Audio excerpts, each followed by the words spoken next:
Good morning, ladies and gentlemen, and welcome to ReelTok episode 113. Today is just us three fellas, Seth, George, and myself. We got a fun little episode today. We're going to be talking Anora, which is not quite yet out for everyone at this point. It's a really slow rollout of it. It's slowly expanding to more and more theaters. But at this point, we figured it's wide enough and enough people are seeing it that this is a good time to talk about it. So we'll review Anora. We'll also review Conclave, the new Ralph Fiennes Catholic Church movie. I'll talk a little bit about Juror number 2, which I saw, and then we will obviously go through latest trailers, movie news, and more. So shout out to our executive producers, which I have to update this bottom line quickly because we got someone new. So stand by because we got a new entrant into the group here. But shout out Stefan Johnson and Devin Willett. Willett, new executive producer. Shout out you, King. Shout out. Joining the Hall of Fame of executive producers. So we got Stefan and Devin. Thank you so much for supporting the pod. And thank you to all our patrons as well for making this happen each and every week. But with that, we will go ahead and get into this. Again, just us three today. So I'll delete Cam from the rundown quick. Sorry, Cameron. Hope everything is all well on your end. But Seth, you were right. I'm not crazy. You're not here last week. You were traveling. How was that travel? Give us the good details. How's everything been and what have you been watching? Yeah, good. I mean, I've watched like nothing, to be fair, because I was away from like Thursday. We flew at like 5. I went to Lisbon. Really, really nice. It was like the perfect time to go as well because it was like Lisbon's like a really like a very, very big touristy city. But end of October, it's not crazy sunny. It was like 20, something like that. So just like nice, 20 Celsius, just like nice sun. Not 20 Fahrenheit, or I would die. That would be great. But yeah, it was nice. Like not really touristy. Did a bunch of stuff. Loads of walking. Went to a few towns. Played golf, which I was fucking awful at. So I mean, we didn't play golf. We did like a driving range, and then we did like a putting course after. Really, like a lot harder than I thought it was going to be. I just don't have that move. It's all in the hips, and I don't really have it in the shoulders. Was that your first time playing? Yeah. I'm actually okay at the putting side of it because obviously I played like crazy golf and mini golf and stuff like that. But yeah, like using the guy I work with, Archie, went with cool guys I work with and his girlfriend and stuff. And Anna, he is like a massive golf guy. Like he plays like amateur competitions, stuff like that. And he has all like the different clubs and whatever, and he was showing me like driver, and I just found it really hard. Like it's fun though. Like it's weirdly therapeutic just to sit there and like hit balls, for an hour. At a driving range, yes, but once you get on course, the frustration will kick in for sure. I think it's a great way to spend time. Like you're just in the middle of like a bunch of grass, greenery, sometimes some ponds. Well, yeah, but the thing is, like, as well, it's also going to be better when I'm in Lisbon when I've got a backdrop of just like mountains and the sun out. Yeah. Whereas like here, it's just like it's not going to be as good as it. But no, it was great. Like amazing city, one of the best I've probably ever visited. Loved it. Food was good. What else did we do? Yeah, food was great. Traveled, museum, the usual shit. But yeah, it was a really, really good holiday. Really enjoyed it. We came back.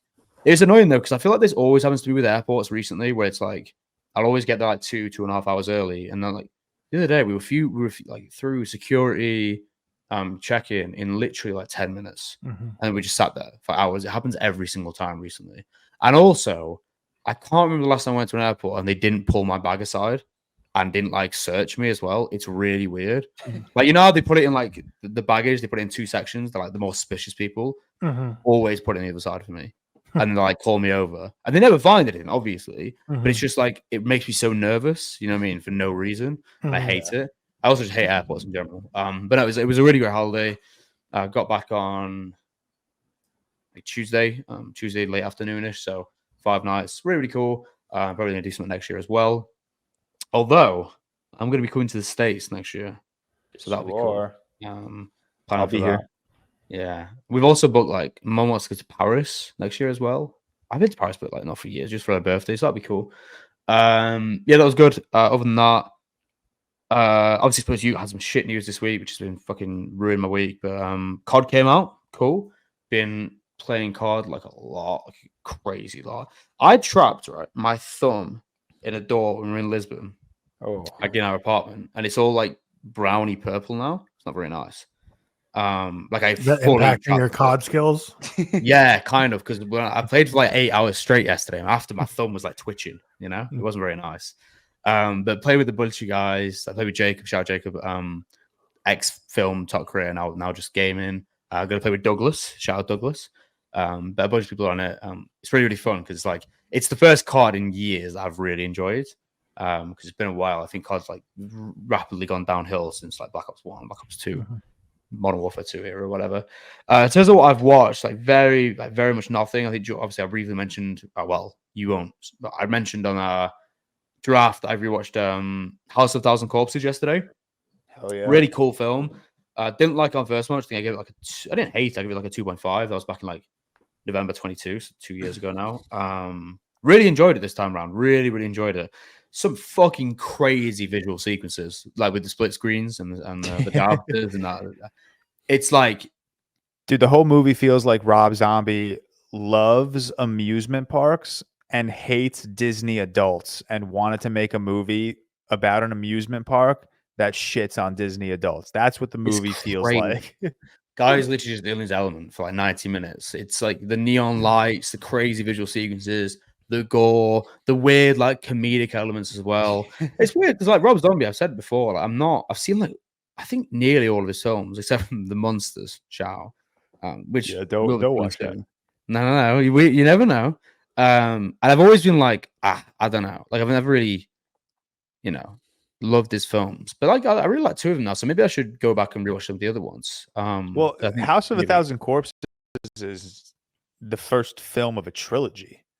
Yeah, I've seen the other two. Oh yeah, I haven't. I so didn't I need like to them. see the other two. Oh, you didn't like them? No, that's what I mean. So I gave the trilogy. Which ones of the trilogy is it? Is it Three from Hell or is that a different one? Lords of Salem. No. Devil's Reject. That's the second one, I think.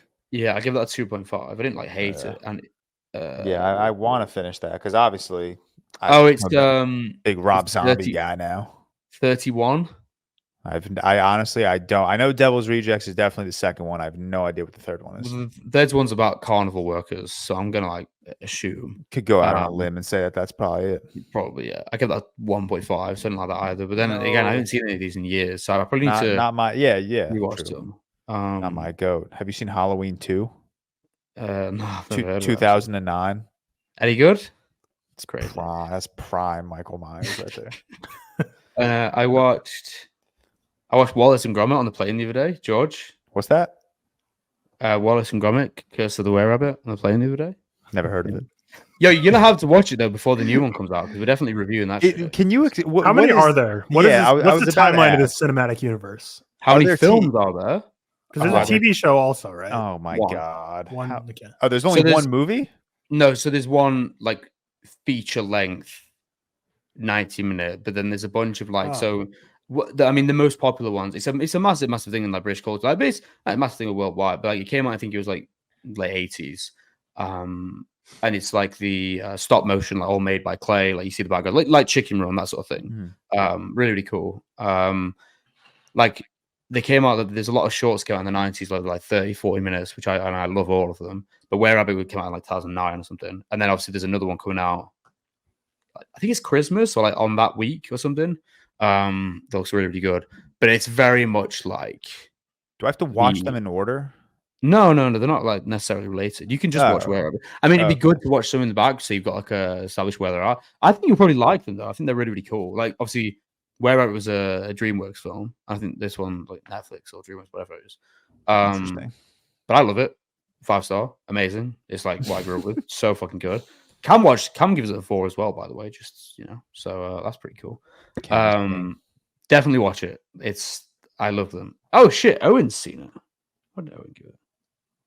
Oh, he gave it a heart. I don't know. We'll never know. But yeah, like love them. Watch a couple more as well. Oh, guys, have you ever been on a plane when you're ill? By the way, when you're ill, yeah, maybe. Bro, the congestion. Like usually my ears go a bit funny.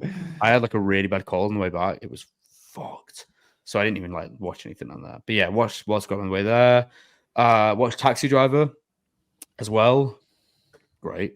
I don't know if anyone's seen it. I watched that new like Shudder horror that came out as well. People watched it. I thought it was fine. Daddy's Head. It was like a new Shudder release. Oh, have you seen everyone talking about this movie called Mads? That like hour and 20-minute one-shot horror movie about this kid that like I think it's a French movie of this kid that like leaves a party. It's titled M-A-D-S. Like M-A-D-S? Oh yeah. Yeah. And the S What is the like fuck is weirdly this? capitalized. Yeah, everyone's been talking about this. Apparently it's how long is it? 86 minutes. It's one take or one shot about this, I guess this just kid that leaves a party and shit happens. Oh shit, I might watch that today. Yeah, I'm super anti people crawling to me, and one of the posters is someone crawling towards the camera, and I don't like that. I actually watched one of the directors, these two people. That's one guy, but I watched one of his other films earlier. It's fucked. Like it was like around that like, French extremist movement. Like it's horrendous. Not like necessarily a bad way, but David Javier Moreau. Palud or David Moreau. I don't know. Moreau. He also did The Eye remake with Jessica Alba. That's kind of interesting. Yeah, I watched that actually. That was kind of cool. But yeah, Daddy's Head was fine. That was all right. Like, I think just kind of creepy to be fair. And that's kind of about it. I've really watched like nothing just because I haven't had the time, and obviously we're playing a lot of cards, and I've had a lot of work to catch up with when I'm back. But yeah, that's kind of it. Did you decide what show you and Anna are going to be tackling next? Yeah, I think we're going to do The Leftovers. Nice. I recommend it. I was one of the many that tweeted at you. Well, it's because let it be known, I replied to She-Hulk, and that got more likes and votes. All right. It didn't win the poll, or it's not. I can't remember when I posted it, but there were people replying to me like, "Leftovers is going to like change your life." So I'm like, "Oh, okay, that's big praise." And also, apparently, it's quite like a religious film show. So sounds like a bit of me, but I hadn't finished it. I saw the first season as it was releasing back on HBO way back when, and really liked it. I don't know why I didn't keep it, but I'm talking like I was. It was only 3 junior in high school, so like long time ago now. So. I didn't realize like it seems for some reason like I thought it was quite like new because I don't hear that many people speaking about it. But then the people who do speak about it praise it really highly. But it came out 10 years ago. It seems like something that'll be really up your alley. Yeah, so I think we're gonna tackle that. It's only 3 seasons as well, so that'll be pretty easy actually. Nice. George, how have you been? What have you been watching? Been fine. Not going to bore you guys with like work stuff. Went on that rant last week, but this end of year shit just keeps unfolding, and it's getting so annoying. It's just such tedious stuff. But otherwise, the week's been good. We went to the Dune Prophecy premiere on Wednesday night. Can you say anything about it? Yeah, I can. There's no embargo. I think I can. The event was really nice. It was at Jazz at Lincoln Center. It's where the Dune 2 premiere was, but they actually set it up more for Dune Prophecy. Like they had like a bunch of like women in Bene Gesserit costumes. They had like a bunch of costumes on display, a bunch of like relics on display, like books. I saw on Sydney's story. I think. Yeah. I think Sydney posted a lot of pictures. I did a bad job at. I'm a terrible influencer when I go to these events. I rarely take pictures. But yeah, first time I met Sydney, which was really nice. Same with Kit Laser, Chris, which was really nice. They're both obviously really awesome people. It's so weird. Like I feel we've obviously known them for like 3-4 years now. And this is the first time meeting them in person. So that was a lot of fun. I just assumed you'd already met Sydney, because she's like East Coast. I just assumed you had. Yeah, we've just never kind of crossed paths. I mean, she's been to New York a few times in the time frame that I've known her, but we just haven't connected. I had been to like Boston once or twice while she was still living there, and we just never connected. And then obviously I've never been down to DC in the time that she's lived there. So this is the first time we've met. And then Kit Laser coming from Kentucky, so obviously there's no room for crossover there, unfortunately. Where is like mid Kentucky? Yeah, mid south. Okay. Yeah. Okay. But yeah, they're both awesome. It was really fun to see them. Alex, I see all the time. Obviously, always great seeing him. But nothing new when Alex Coleman pops up. The show sucked. No. So the Uh, reason I'm asking, George, because I'm going to like what I assume to be the equivalent of your event, like next week. yeah, it's like That's I'm gonna interesting. give. Let me rephrase. The show was not good. Maybe it didn't suck. I'll give it the benefit of the doubt because it was the first episode. It did enough where I'll continue watching it. But also that's just probably just my love of like the Dune movies, and I just want to be invested in this universe.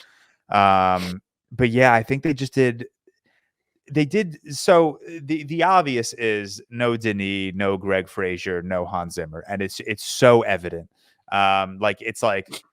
It's punching you in the face, annoyingly evident that like the creative geniuses behind the two Dude movies are nowhere to be found in the show.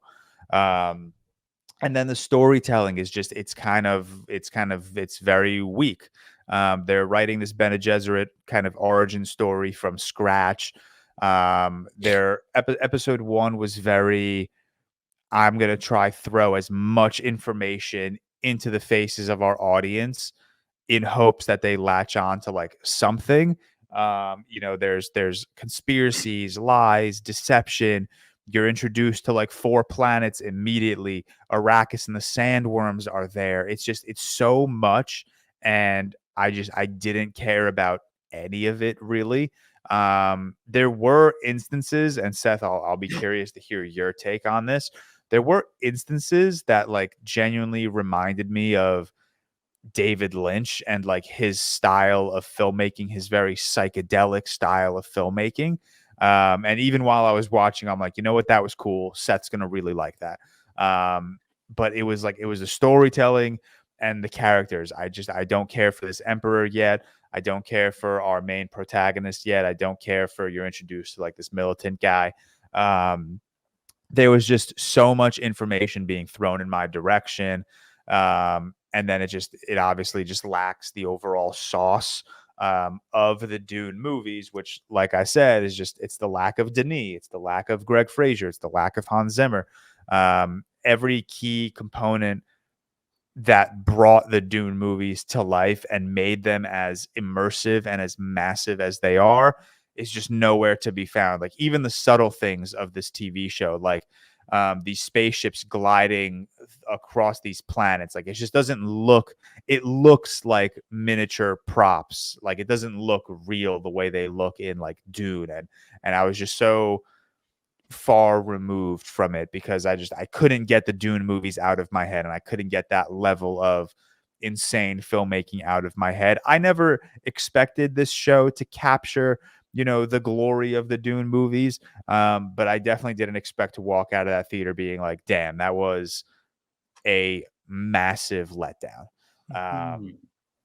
But again, I'm going to keep watching it. There's no reason for me not to. Obviously, I love the Dune stuff. I do want to explore the Bene Gesserit a lot more. So I'm excited that we do have this TV show to explore them.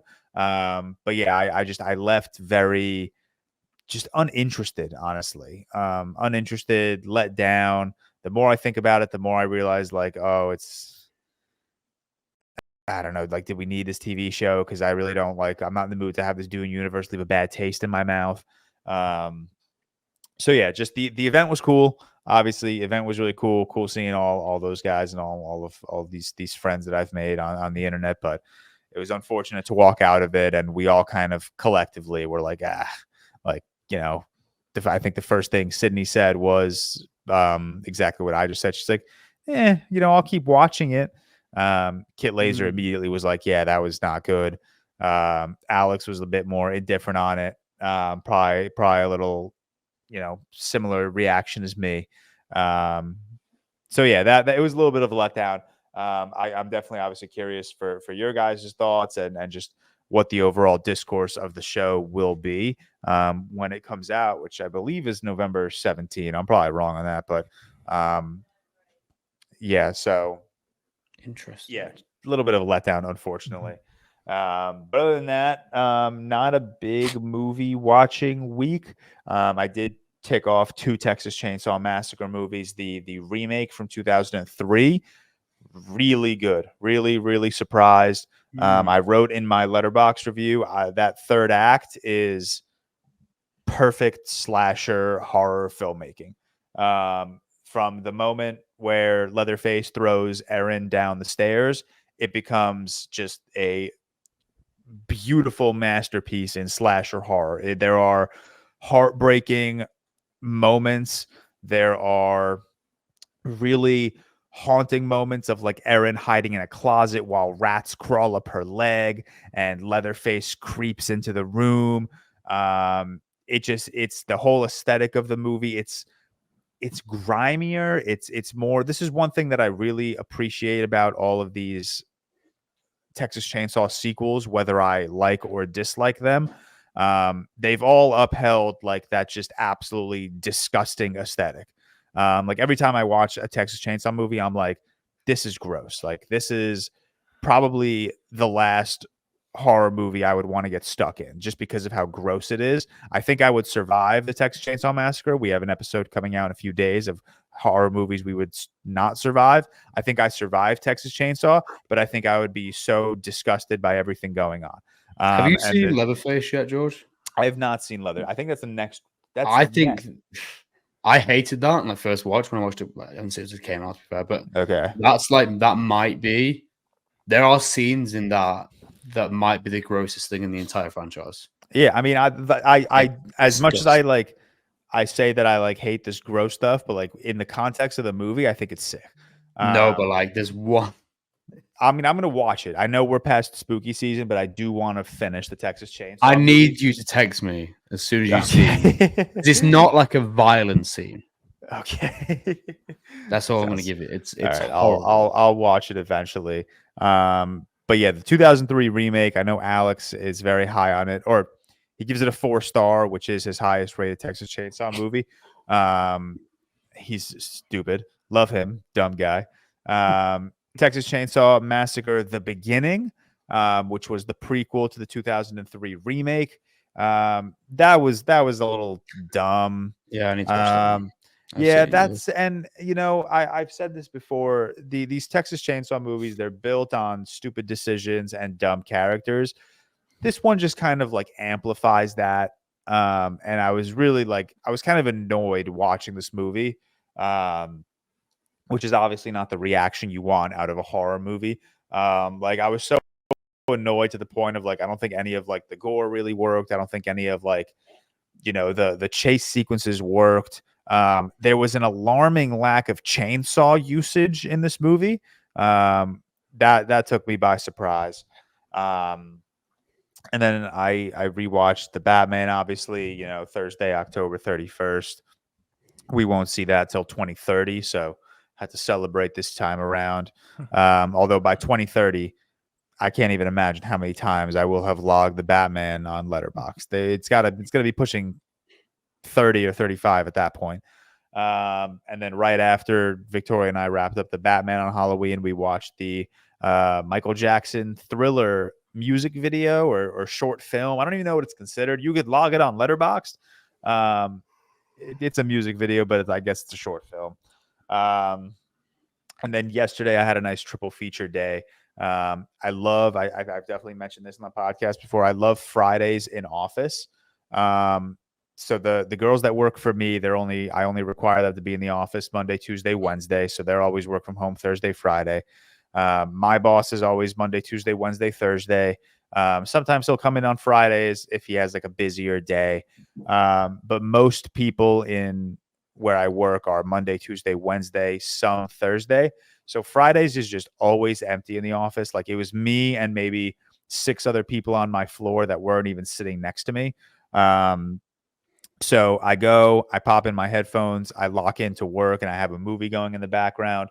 So it's like a really like surprisingly productive like way to like go about my day. Cause also Fridays is just yesterday was actually the exception. Yesterday was annoying. I think I had 4 or 5 meetings.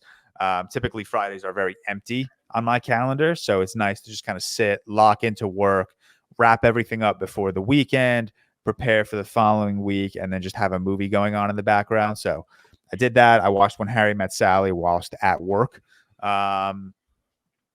We will discuss it on Friday for all of our patrons. So if you want to hear my thoughts on When Harry Met Sally, check out our links below for our patron. Victoria and I also watched Snack Shack, my first time watching Snack Shack yesterday. The 2024 coming of age film starring Gabriel LaBelle. I really like this movie. Genuinely had such a fucking blast. I think the dynamic between Gabriel LaBelle and Connor Sherry was fantastic. I don't think I'm overstepping in saying Gabriel LaBelle might be in my top 5 supporting actors of the year right now for this movie. I think he is so good. Every time he's on screen, it's hilarious. Sometimes it's heartbreaking. It's a very charming performance, and I really adored him as well as Connor Sherry.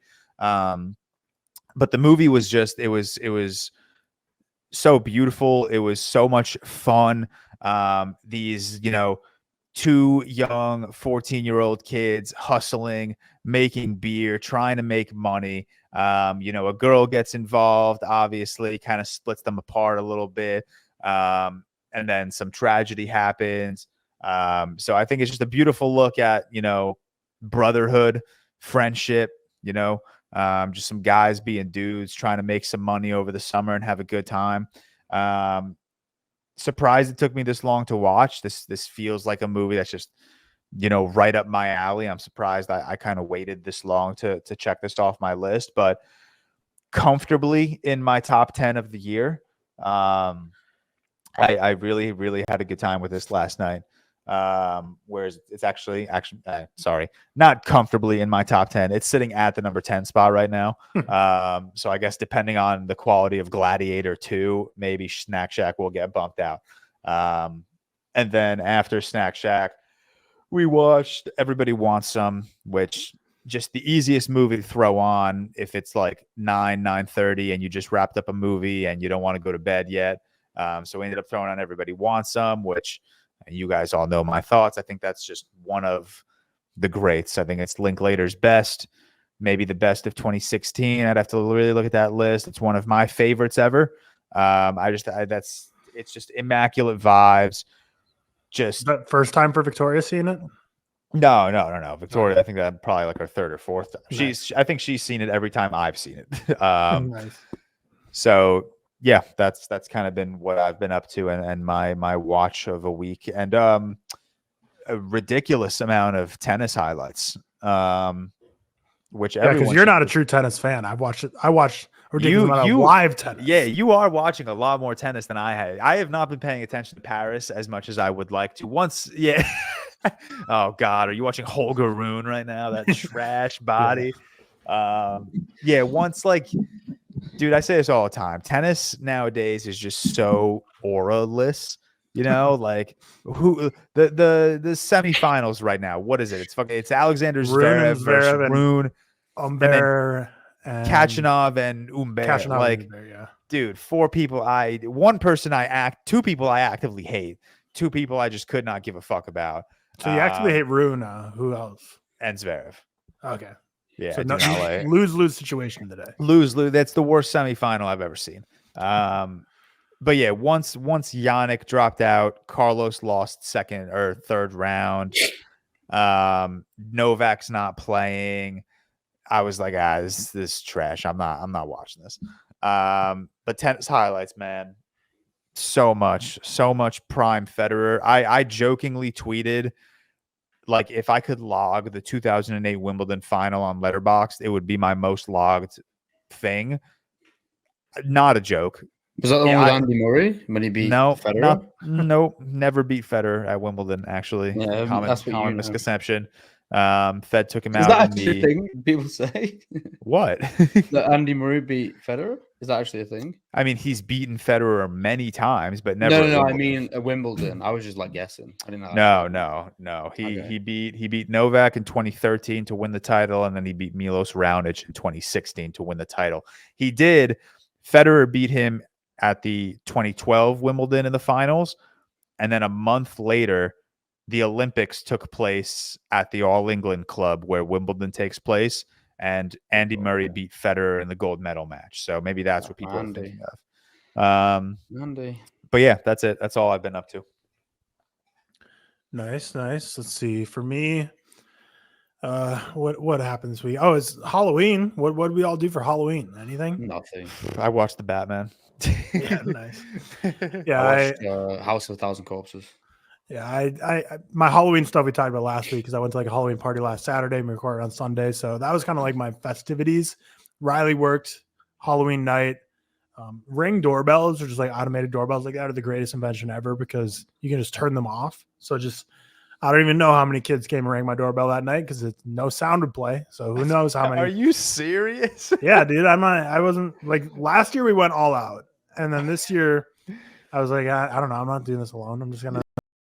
Just so anti. Oh! Riley wasn't there. She was working. Yeah, Riley was working. Oh, okay. She works nights. So. Okay, that's more understandable. Last year we like parked in the we squatted up in the parking lot. We had some friends over. We like all were dressed up. Had huge buckets of candy that we were passing out to kids. So, like the neighbor freaked you out. Yeah, the neighbor, Michael Myers. Yeah, but the first year we lived here, so what three Halloweens or 2 Halloween? I don't know. Not last year, but the year before. Our street was flooded with kids, like an insane amount of kids. And last year we were like, all right, let's go all out this year and like be in the driveway and have a fun time.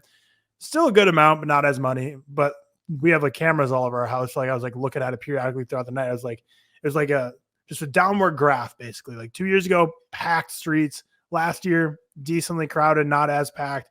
And this year I was like, there's just like not, I don't know. It was just not nearly the level it was the last 2 years. So probably honestly didn't miss a whole ton of kids because it just seemed a lot more dead this year. We live right by a couple elementary schools, so there's a lot of kids nearby. Maybe 2 years ago, they're all elementary age and they're phasing out of the trick-or-treating age a bit maybe. But yeah, I didn't do a whole lot for Halloween other than just watch Thursday Night Football, I think. And then sorry, the Shining rewatch did not happen. I fell asleep after Thursday Night Football. It'll happen. We're recording this on a Saturday. And yesterday I triple featured because like there's movies you got to review. So I had no time for anything other than movies we're watching, plus when Harry Met Sally for the Patreon review. But tonight I will be watching The Shining, but just unfortunately. So I guess if you're listening to this, my review will be up. But yeah, I thought the Terrifier was going to happen for the longest time. The Jets looked terrible, but then they pulled out the win. So shout out to Aaron Rodgers. So yeah, that's kind of like my. Oh, was that what it was? Terrifier or The Shining? Yeah, I was watching a Jets game, and I really wanted the Jets to win. I'm not a Jets fan, but just fantasy football interests and such. And I was like, okay, if Jets lose this, I'm watching Terrifier for the first time. But if they win, I'll rewatch Shining because I wanted to rewatch Shining, but wanted to make it more interesting. But still, I'm interested to check out the Terrifier. I don't know. We'll see. You will give it -stars. Oh, God, yeah. It's fucking awful. Yeah. Well, I next Sunday, so I guess the first time you guys are hearing this. So Friday, we got to record next weekend also on a Saturday or Friday or whatever because Sunday I'm traveling. Work travel is going to be starting up again. Believe I'm going Pennsylvania next week. The week after I'll be in Washington State. England. So complete other side of the country. Week after that's Thanksgiving, so no travel. Week after Thanksgiving, going back to Pennsylvania. Week after that, going to Alabama. So I got like 4 weeks of travel coming up, and then that'll kind of take us through the new year. And then next year I'll be going to New York, Boston, London pretty early in the year. So all kinds of travel. Yeah. But unfortunately, I was going to come to like New Jersey, like near George for New York. And that fell through. Now I'm going to Pennsylvania instead. And when I go to New York next year, I believe it's like not New York City. It's more like upstate New York. So we'll see. We'll see if we can make something happen. But a lot of travel coming up. In terms of what I've been watching, oh yeah, Seth's airport story reminded me of like when you said your bag always gets pulled aside for like being like suspicious. It reminded me of like when I went to Vegas. So we, up until the last 2 years, my friends and I would always go to Vegas for our fantasy football draft, which is around end of August time frame. So it's always like 120 degrees in Vegas then because it's just middle of the desert, hottest time of the year. Yeah. So we were going to the airport to leave Vegas, and my buddy's like bag got pulled aside, and we're talking to him like, what is this? And they're like digging through his bag, and there's like this big thing of like powder, and it was like talcum powder for like your balls so they're not sweaty. Yeah. So like, and then the airport security's like, what are you doing with this powder? He's like, it's talcum powder. He's like, yeah, well, what do you use it for? He's like, for like my balls. It was like the most uncomfortable conversation ever. I was like, this is just hilarious right now. This woman who like just had no concept of like what this like. She's like, because I don't know, Vegas probably. I'm sure people bringing powders to Vegas all the time, suspicious powders, but for sure. What have I been watching this week? Last Sunday night, watched Scream or rewatched Scream. Riley's first time seeing Scream. Great movie, fun movie, just such a fun, silly time. Like, so just such a great slasher horror, a lot of humor merged in there as well. Just seeing Ghostface in the background just like running around always just makes me laugh. It's so funny. Yeah, it's cool. Then Monday I watched the Netflix horror movie Don't Move. I just kept seeing so many advertisements for it that I finally watched it. I think I was probably a little too harsh on it. I'm probably lower on it than some people, but most people are like in the middle at the very best. So it's not like anyone's loving it. It was just like an interesting enough gimmick to get me to be interested. It's like you're injected with something that like within an hour, you're going to become completely paralyzed. So it just adds this interesting element of race against the clock. Otherwise you're basically doomed. I really like a Finn Whitlock or something, whatever his main name is. He was good as like the creepy guy doing the kidnapping and the bad stuff, but just wasn't enough there beyond the initial premise. And one thing that I didn't expect is so like the whole like thing that all the commercials like hyped up is like once an hour passes, you're paralyzed and you can't do anything. I didn't expect that like 10 minutes into the movie, she's paralyzed. I thought it was like the whole movie is her trying to run away before she's paralyzed, but no, she becomes like motionless, unable to talk. And basically the whole movie is her paralyzed, trying to survive as someone who can't move or talk or do anything. So how? Yeah. Exactly. Even I'm trying to like logically wrap my head around this. It makes for a very frustrating experience because there's people that'll come and be like, "Can I help you?" And she just like can't speak or say anything. It's just like it's a very frustrating movie to watch, but just didn't work for me, honestly. Watched Juror number 2, which I really want like you guys to see so we can talk about it deeper. I'm seeing next week. I'm really excited for it. I've seen some really good stuff. It's in barely any theaters in the US. It's in less than 50. So like on average, less than 1 per state. Clint Eastwood, 94 years old. I knew nothing about this movie. Like this is the most blind I've gotten in a movie in a long time because I didn't even watch the trailer. All I knew was a poster. So I knew Nicholas Hoult was in it. And that was it. And obviously the title Juror number 2, you can assume it's courtroom drama, but I didn't see the trailer, didn't know anything it was about.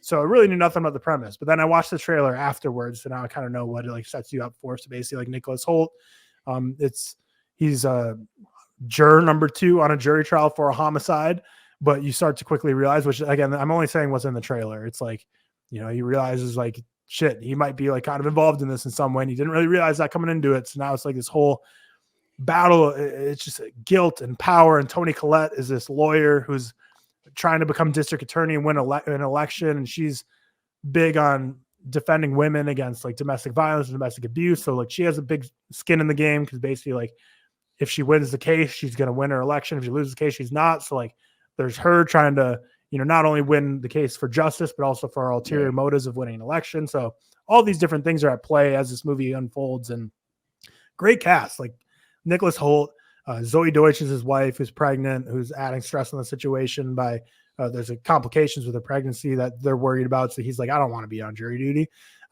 Toni Collette is like the prosecutor. Chris Messina is like the defense attorney, which like he's just like been added to my list of anytime he shows up in a movie. I'm just like, hell yeah. But Chris Messina's in it. Kiefer Sutherland's in it as well as like an Alcoholics Anonymous guy.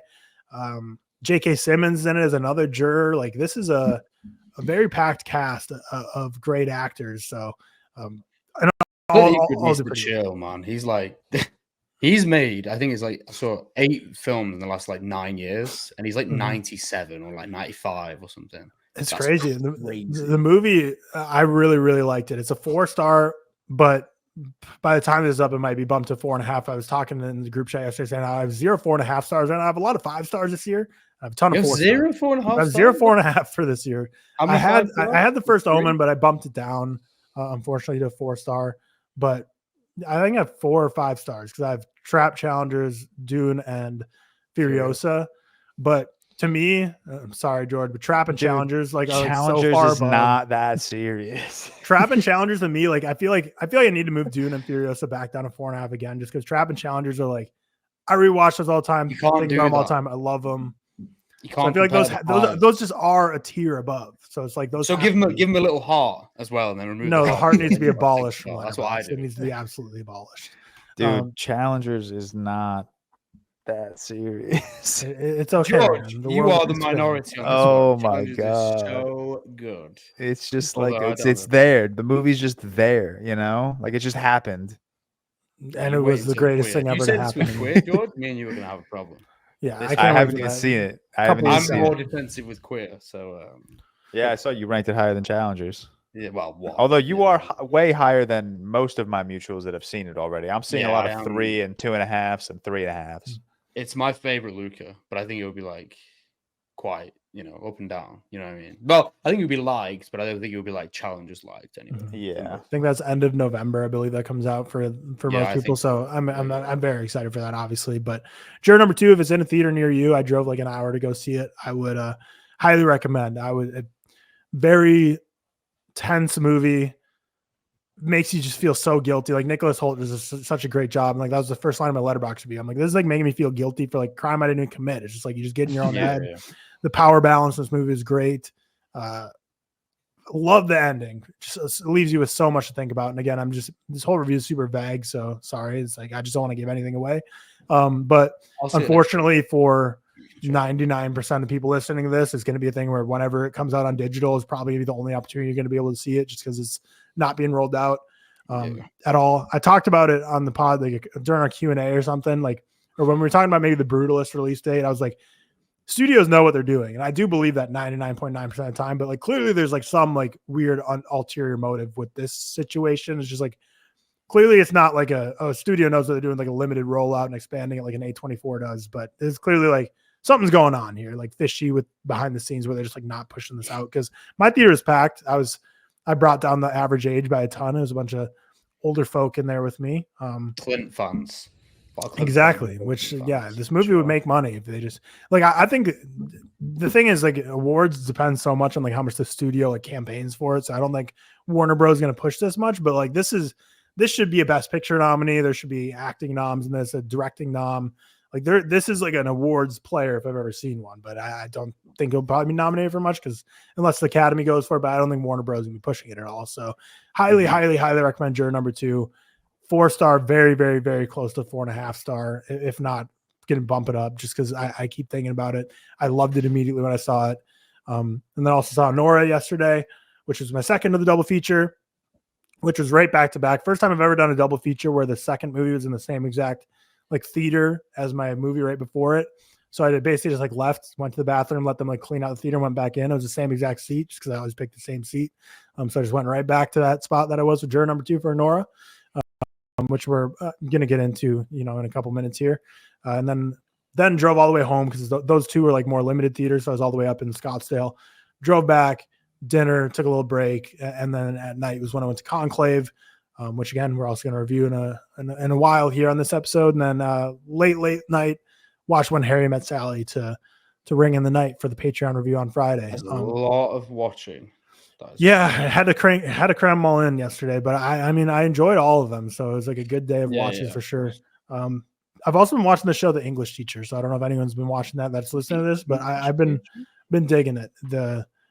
At first I saw a lot of people praise it on social media, and then the main guy, Brian Marquez, I believe is his name. His TikToks are all over my For You page of him promoting his show because I believe he created it, directed it. He's also the main actor. Really like that show. I think it's really funny. Takes place in Austin too, which is like anything in Austin is going to have like a special place in my heart. But big fan of The English Teacher. It's on Hulu. So if you're looking for just like an easy comedy show to throw on, I think it's like there's only one season. I think it's like 8 episodes or something. They're like, the classic half-hour episode, which means with no commercials, like 22 minutes or something. So very quick to just burn through a whole season. So been having a good time with that. But yeah, that kind of does it for my watches this week and what I've been up to and what we've been up to. So I think with that, we can transition into Anora, aforementioned. So the Palme d'Or winner from this year, directed by Sean Baker. Anora, Love is a Hustle. Anora, a young sex worker from Brooklyn, gets her chance at a Cinderella story when she meets and impulsively marries the son of an oligarch Once the news reaches Russia, her fairy tale is threatened as the parents set out for New York to get the marriage annulled. So Anora, played by Mikey Madison, Annie, a stripper, meets Vanya, who's this son of a Russian empire, just unfathomably rich. And it goes from, a couple lap dances to, spend the night with me, to spend the week with me, to, let's get married. So that's kind of what this sets up, and lives this whirlwind lifestyle of getting married to someone who's super rich, and it kind of brings her to a level of wealth she couldn't have even really dreamed of before. But then as the plot mentions, it starts to get threatened when his parents find out he's marrying an exotic dancer, and they're like, yeah, no shot. We're putting our reputation on the line for this. So they try and put an end to it. So both of you saw it at the respective film festivals, New York Film Festival and London Film Festival. It's now in limited theaters in the US and probably other countries as well. It's not fully released here in the US. It's not at every theater, but I think it's a week or two away from starting to expand a bit. But yep, like I said, Palme d'Or winner this year from Neon. Surely going to be an awards contender, namely with Mikey Madison getting the most buzz, but also there's definitely best picture, best director type stuff being thrown around as well. Written, directed, and edited by Sean Baker. So let's get into this thing. We'll start with Seth, because I think you are the highest on it. What's your review of Anora, spoiler free? Yeah, I mean, this was my first Sean Baker. I definitely should watch more, considering how much I like this. Don't know why I haven't watched them. It's like Florida Project, Red Rocket, is it? They've all been on watch list for like years, but well, maybe not Red Rocket, I don't know when that came out, but they've all been on my watch list for ages, and I just haven't got around to it. But I absolutely love this. I think that this is kind of me to a T in terms of on that particular day what I was kind of looking for. I think I said in my review, I appreciated this in ways that I didn't expect. In that I have no history in watching Sean Baker films first and foremost, so I don't know if comedy is like ever-present film thing in his films anyway, but for me this was like incredibly funny. First of all, like really, really funny. I think that stylistically it kind of adapts in ways that have this mix of, obviously, when you have Anora's character and the kind of hardships he's faced and the prejudice that's kind of looked against her, which I know again is like themes prevalent in Sean Baker's films from what I know anyway. I think he like known to do films on like sex workers and kind of the LA lifestyle. I know this in LA, but whatever. It absorbs you kind of immediately into place. I think that it kind of has this really ongoing, like I said, mix of comedy and hardship in ways that I really liked, especially when we kind of first meet the Armenians as well, and they kind of come over. It has some of the like funniest singular moments of the year for me, in ways that I was just like howling. Like I think it was definitely the funniest film festival film I saw, and probably one of my funniest films this year as well. I think Mikey Madison is amazing, kind of as predicted, and as everyone's already been saying. I think that she excels in every way of being kind of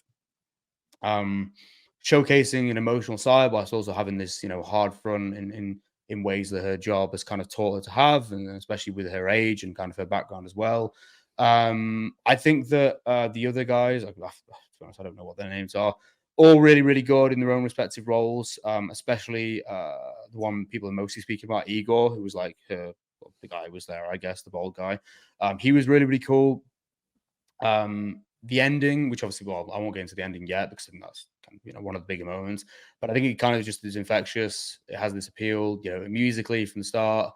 It's funny, but then it's sad, then it's funny, then it's sad. I didn't know he edited like all his films as well, because I think that was one of the most impressive components, how things fit together really seamlessly throughout. And he goes scene by scene. I know there was a few people who I was with who didn't like the runtime, because it was like 2:30, maybe 2:20, something like that. I think people thought that maybe within this, conceptually could have been condensed slightly into 1:45, 2 hours, whatever. I didn't mind it personally, but I get it. I think it's a long film for what he wants to tell. But for me, every scene I loved. I think it sits, I don't know where it is for the year, actually, for me. Maybe like 7th or 6th in the year for me. So I actually have a bunch of 4.5s. I think I have like 4 or 5.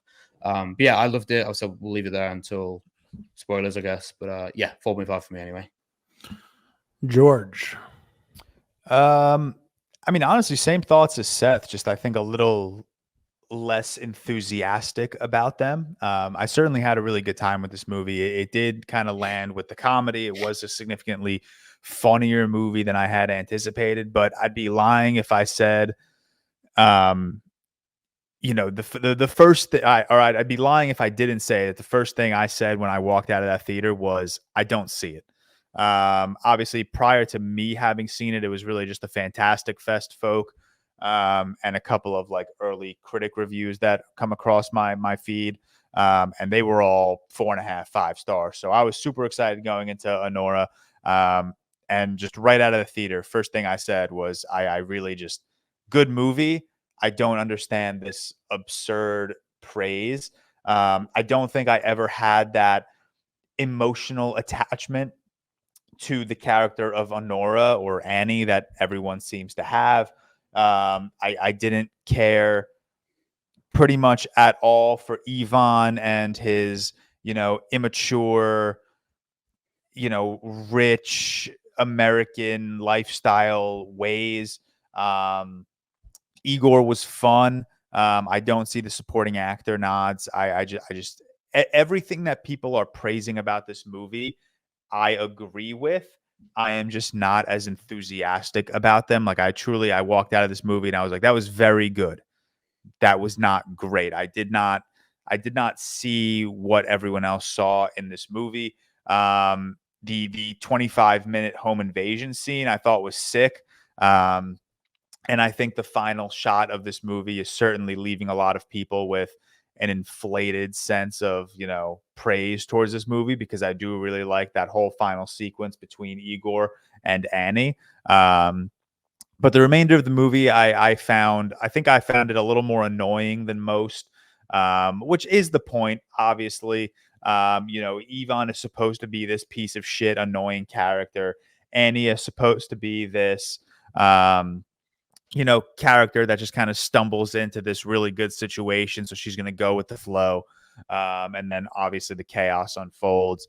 But I just don't think I was ever on board with just how annoying most of these characters are, which is the point. That I'm not saying I disagree with Sean Baker's decision to make like Ivan this young, immature, annoying piece of shit. I just didn't connect with it as much as I would have liked. I also a big praise that I saw prior to watching this movie is, and I texted you guys this last night. The words like fever dream kept being thrown around aggressively when people were talking about this movie. I never got that. I never got that, dream-like experience. I never got that, I guess, exaggerated neon aesthetic that I think the trailers had promised. I think the trailers made this movie seem significantly more hopeful. It was energetic, but I think the trailers kind of misled me as to what I was going along with. And I think that just led to me being a little like lighter on this film than most. But again, like I texted you guys last night, I do wish I had watched this prior. I watched it again prior to this podcast episode because, and I think I mentioned this like 2 or 3 weeks ago on the pod, I think all of the film festival movies just kind of get like drowned into one massive movie for me. 2 weeks of 18, 16 movies with Film Fest and then movies I'm watching outside of Film Fest on top of like 2 very stressful weeks of work. I think my mind was just not prepared for how much I had to digest from the film from those 2 weeks, including the film festival.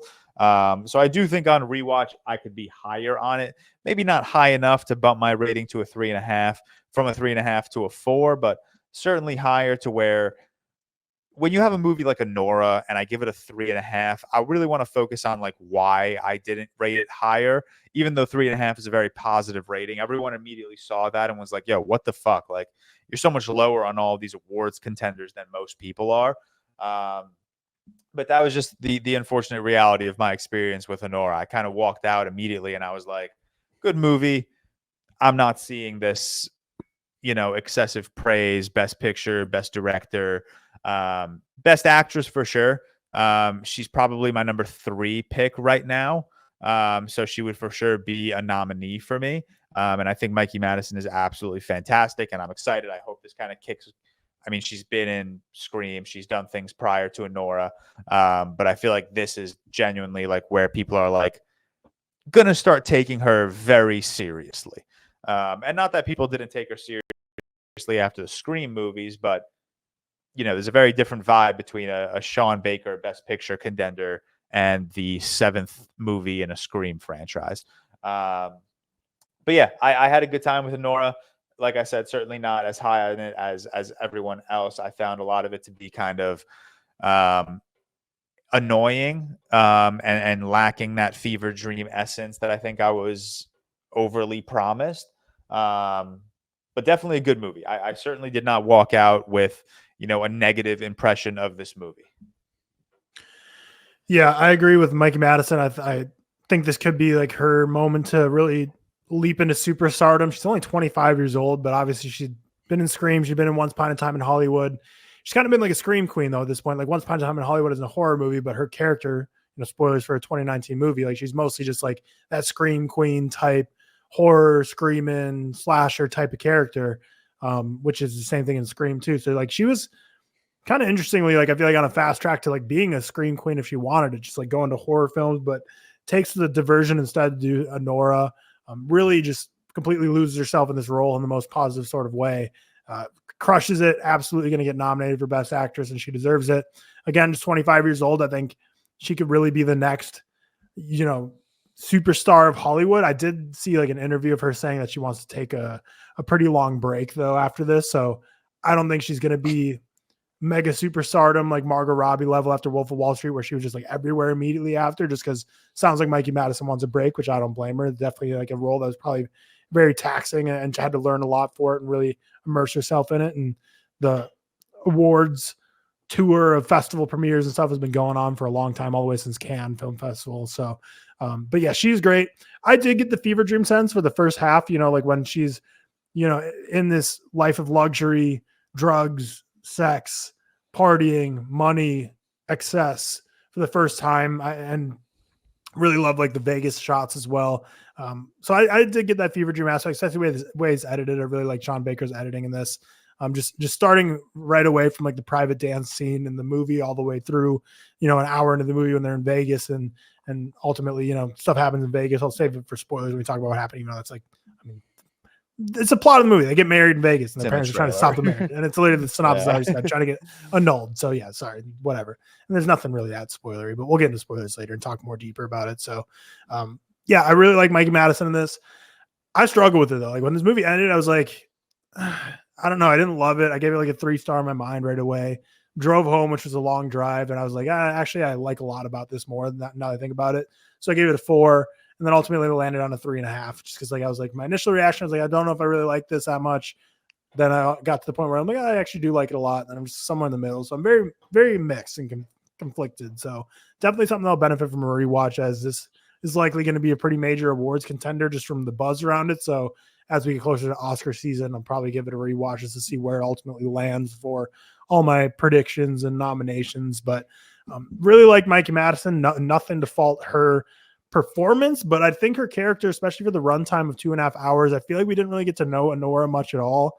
Don't really know, just feel like we didn't get enough depth to her character, which made some of the more emotional hitting moments that were emotional and worked to a degree, but it didn't hit it quite as hard for me, just because I feel like I didn't get enough of like who she was. I feel like it was all her being wrapped up in this other life, which, you know, is intentional, especially for the first half. But then the second half of this movie kind of, or the middle third, I guess, hits a pretty big standstill for me, to where I was like, this is starting to be kind of a slog to get through.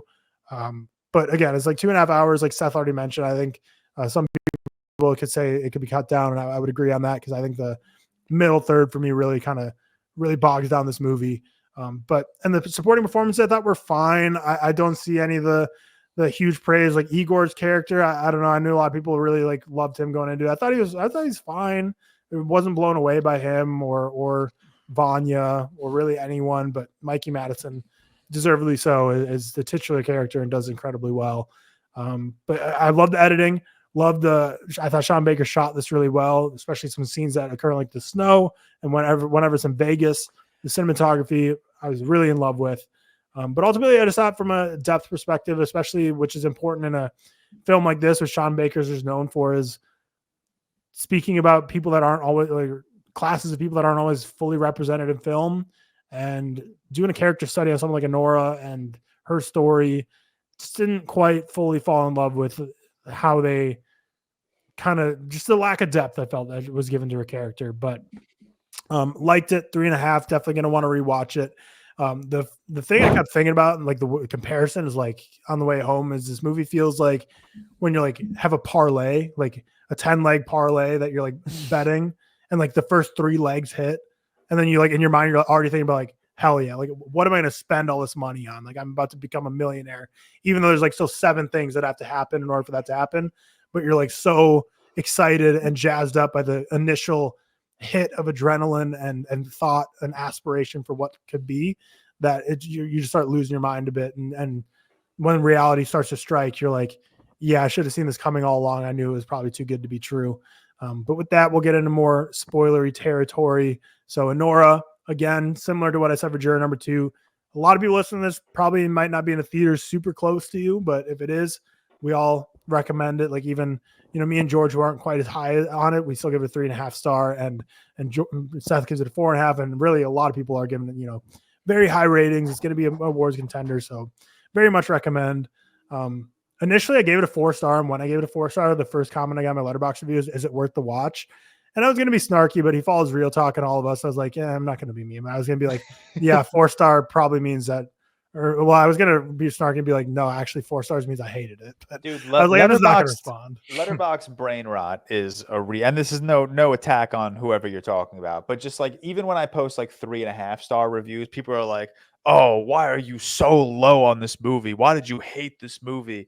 And I'm like, in what world is 3.5 a bad rating? Like that is very indicative of a good theater experience. Mm-hmm. But yeah, because I landed on 3.5. But like, if anyone ever in the history of Letterboxd gives a movie a 4-star, you don't have to ask them if they recommend watching it. Like, I mean, there's very rare cases where there's extreme movies, but I don't think anyone thought, Anora has like stuff you might not want to love watching with your parents, but it's not like it's not like some of these like sadistic movies where you're like, yeah, I give it a 4, but you probably might, I don't know, I'd be hesitant recommending it. Like that's not this movie. But with that, let's get into the spoilery territory, which is really just gonna be more deeply talking about the plot.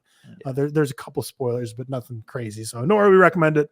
Skip forward to the Conclave review if you don't want to be spoiled. So Anora, we begin in the nightclub. I already forget what it was called. It had a specific name because they go to it in the end to find Vanya, but Headquarters. HQ. Yes, perfect. HQ, yeah. Which I totally thought was just like their way of like referring to their work. But that's what I thought too at first. Yeah, that's what I thought too. Yeah, because she's like, oh, they're at headquarters. I'm like, that's kind of like a badass thing to call your job. And then they like pulled up in front of it and it said like the headquarters are like, oh, okay, that's the name of it. Got it. But starts there, and we get introduced to Anora immediately, where she's giving private dances, and you realize she's kind of, she's a stripper that is very good at speaking people into, spending a lot of money and getting into these like one night low relationships, dancing with them, making money, very personable woman. And this is her job. She lives with her sister in Brooklyn. Her parents, you find out later, well, at least her mom, is in like Miami. So it's really just her and her sister living together, just trying to make ends meet. She's doing it in stripper form.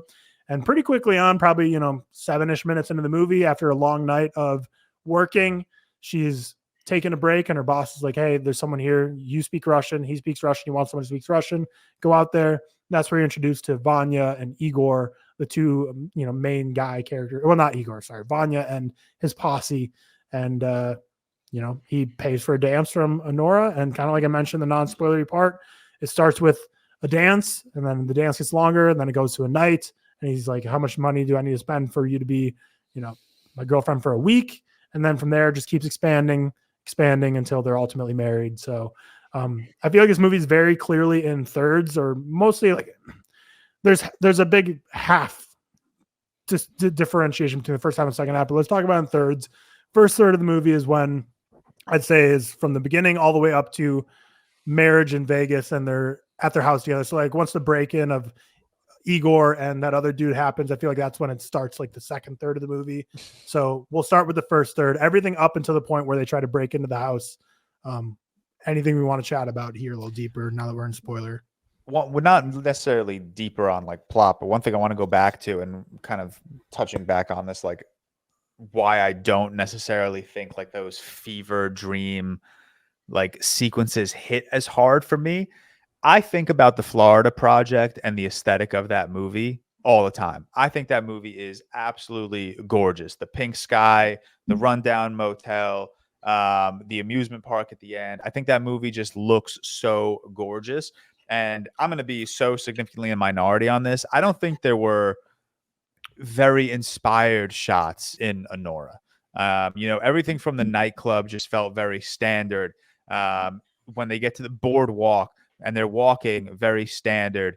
Yvonne's house is just this gray, white toned mansion. Like there's nothing special going on. Even like towards the end of I'm sorry, I'm skipping ahead, but like even towards the end of the movie when, Yvonne's parents come and pull up, like there's just nothing.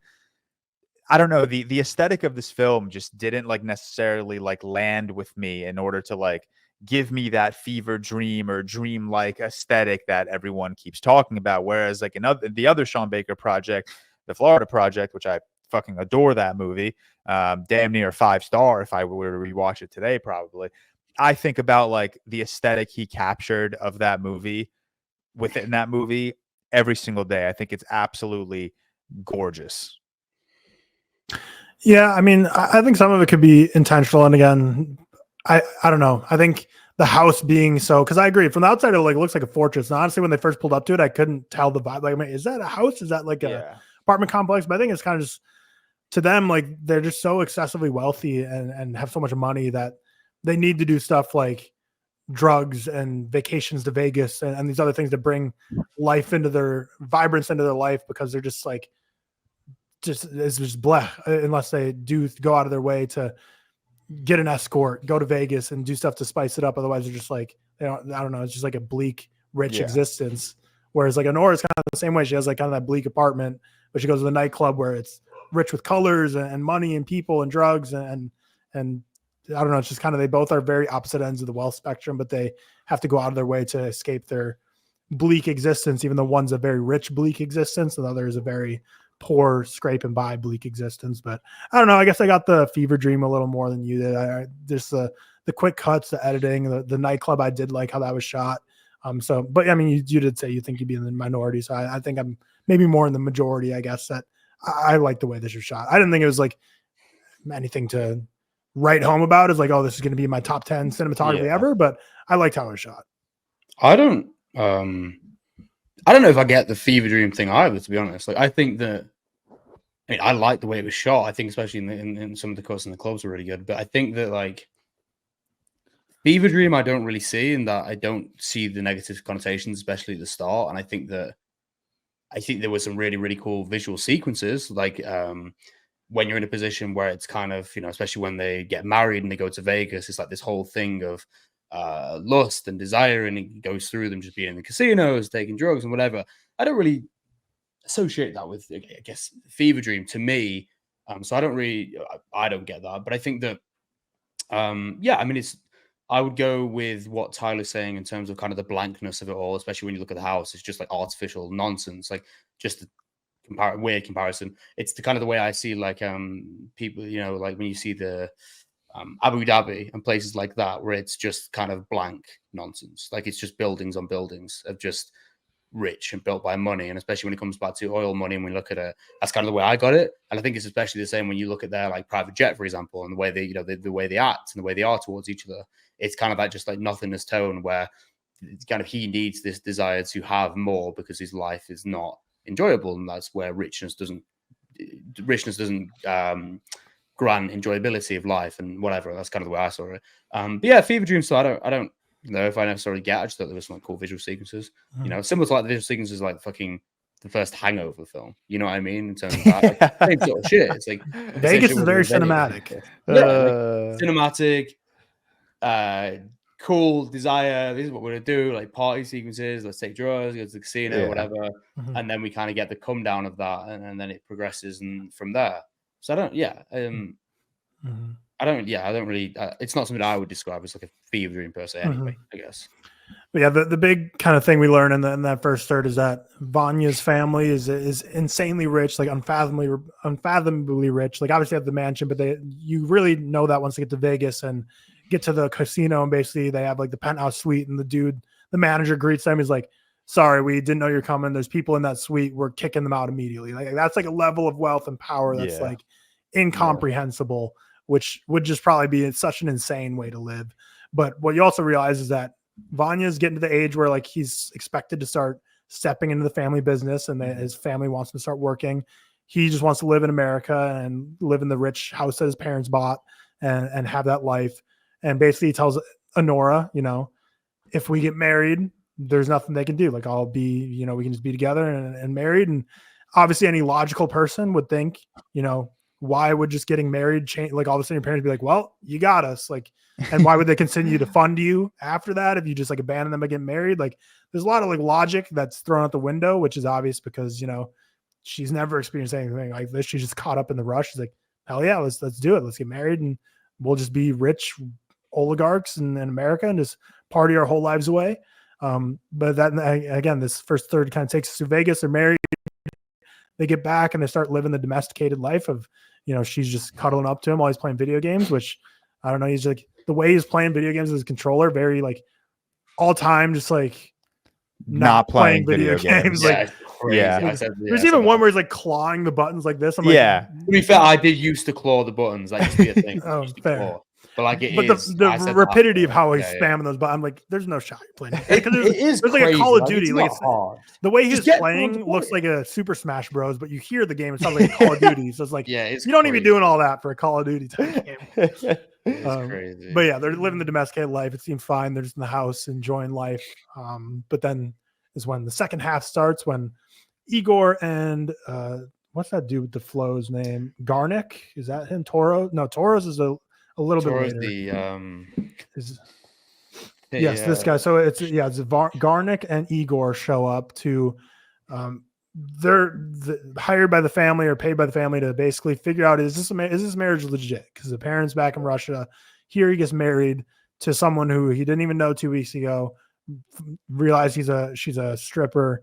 Very against that. They're very status driven, power driven, image driven. They're like, there's no way we're gonna let our son marry a stripper and bring her into our family, get part of our money, status. So they want to get rid of it immediately. So the first line of defense is Garnick and Igor going to the house, figuring out if this marriage certificate is real and legit, or if he's just lying.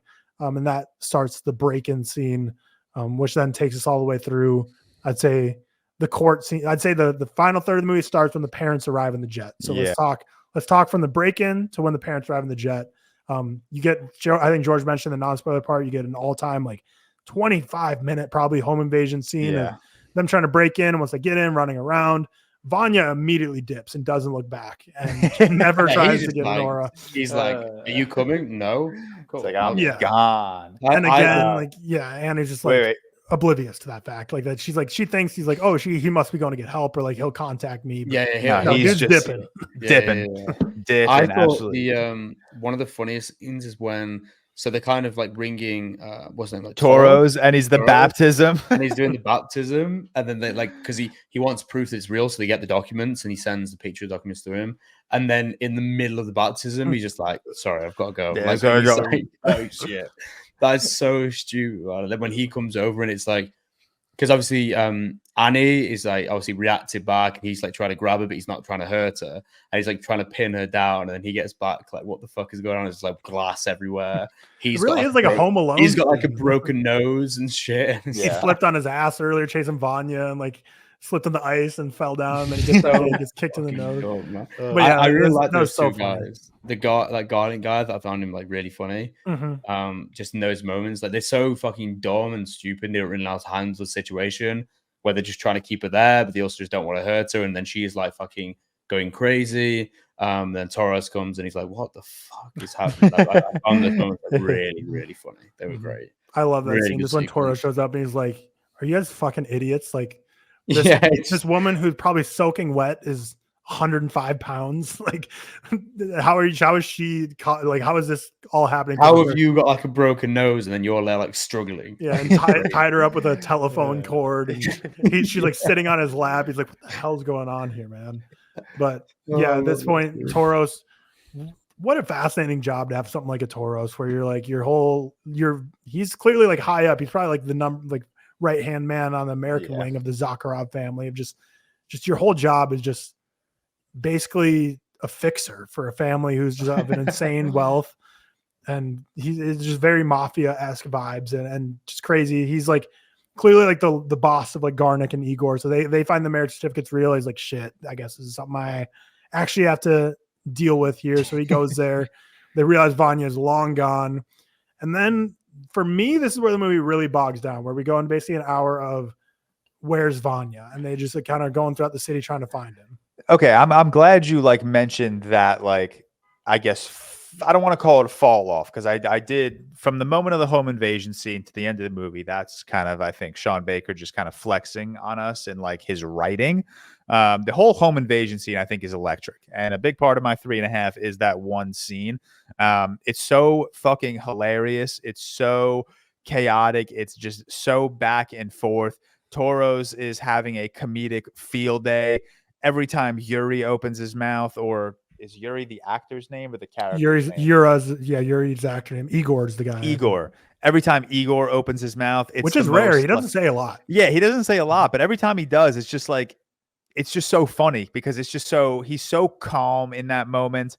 While Toros is obviously very like panicked. And then the other guy is just very like surprised by Anora and her strength, and Anora is obviously freaking out.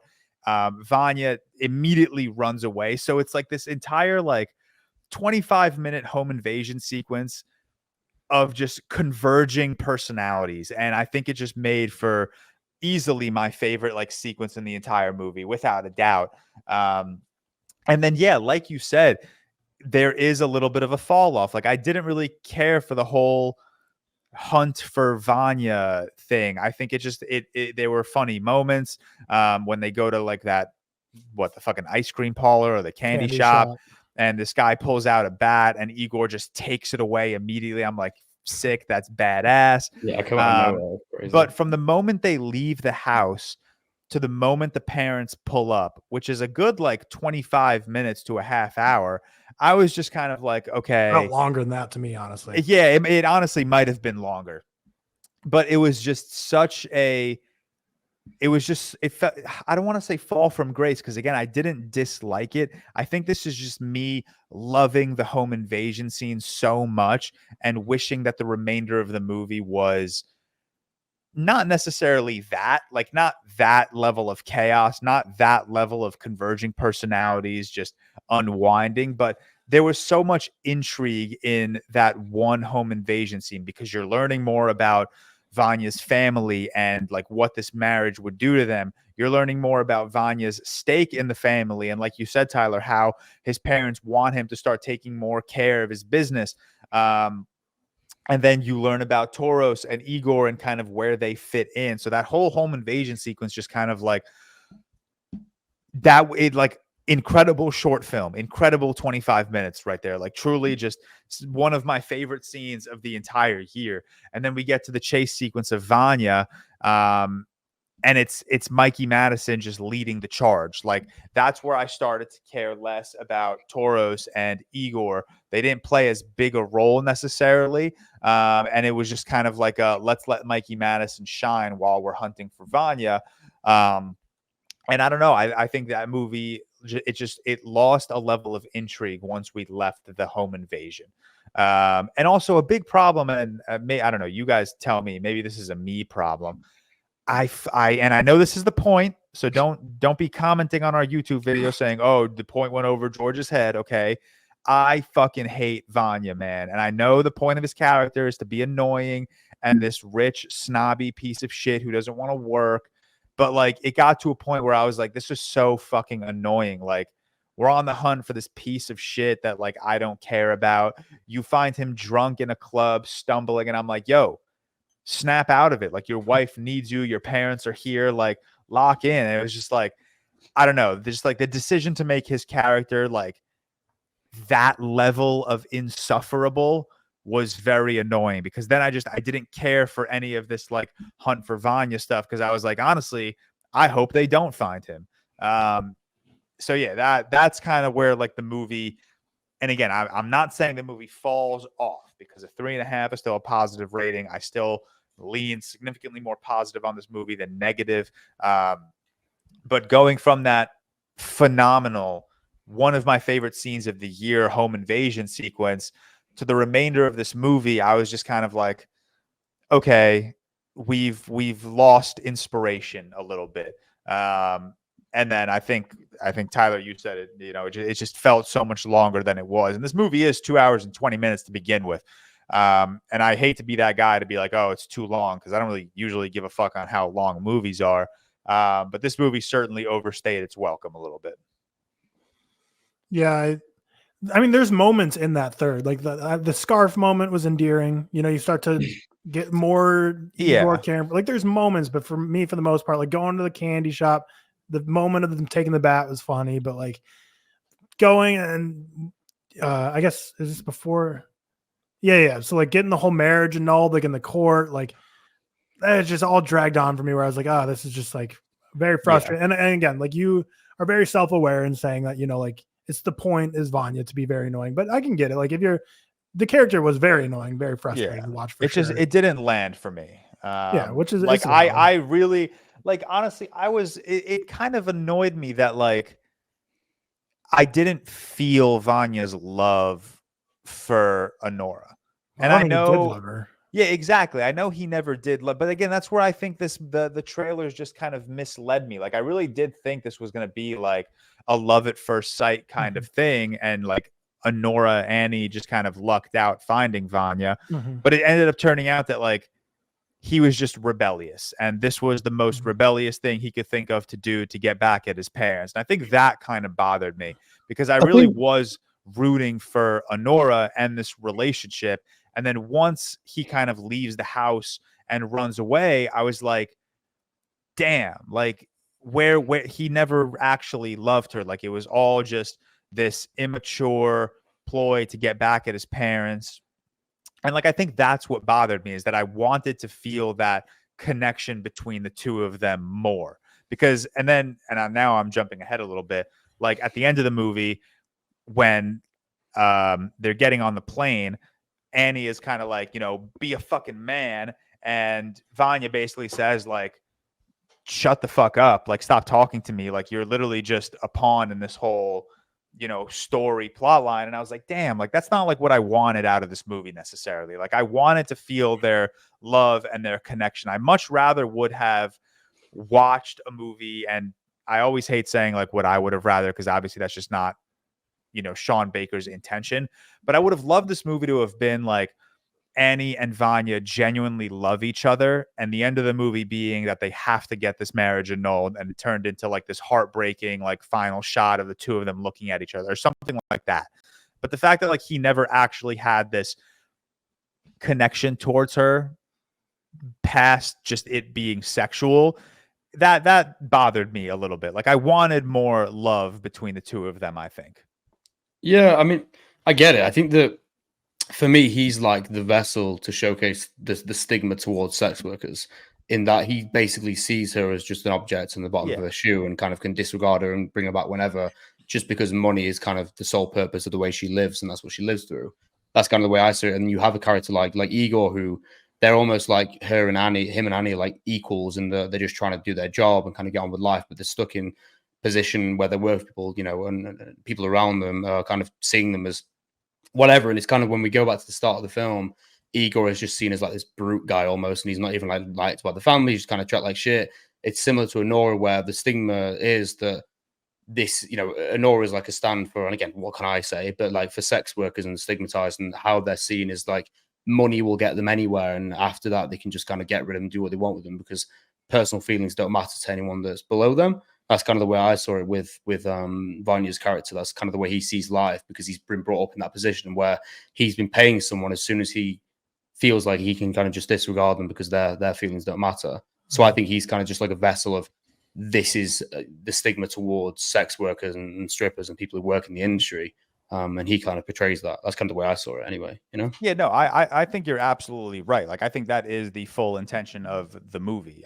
They just didn't necessarily land for me. And again, I think a big part is just, I think the trailer was wildly misleading. And I even went back and watched the trailer after watching the movie. And I was like, yeah, this trailer is a little bit misleading on like how I'm going to perceive like this love story and this particular like take on the American dream, I guess, or the heartbreak of the American dream.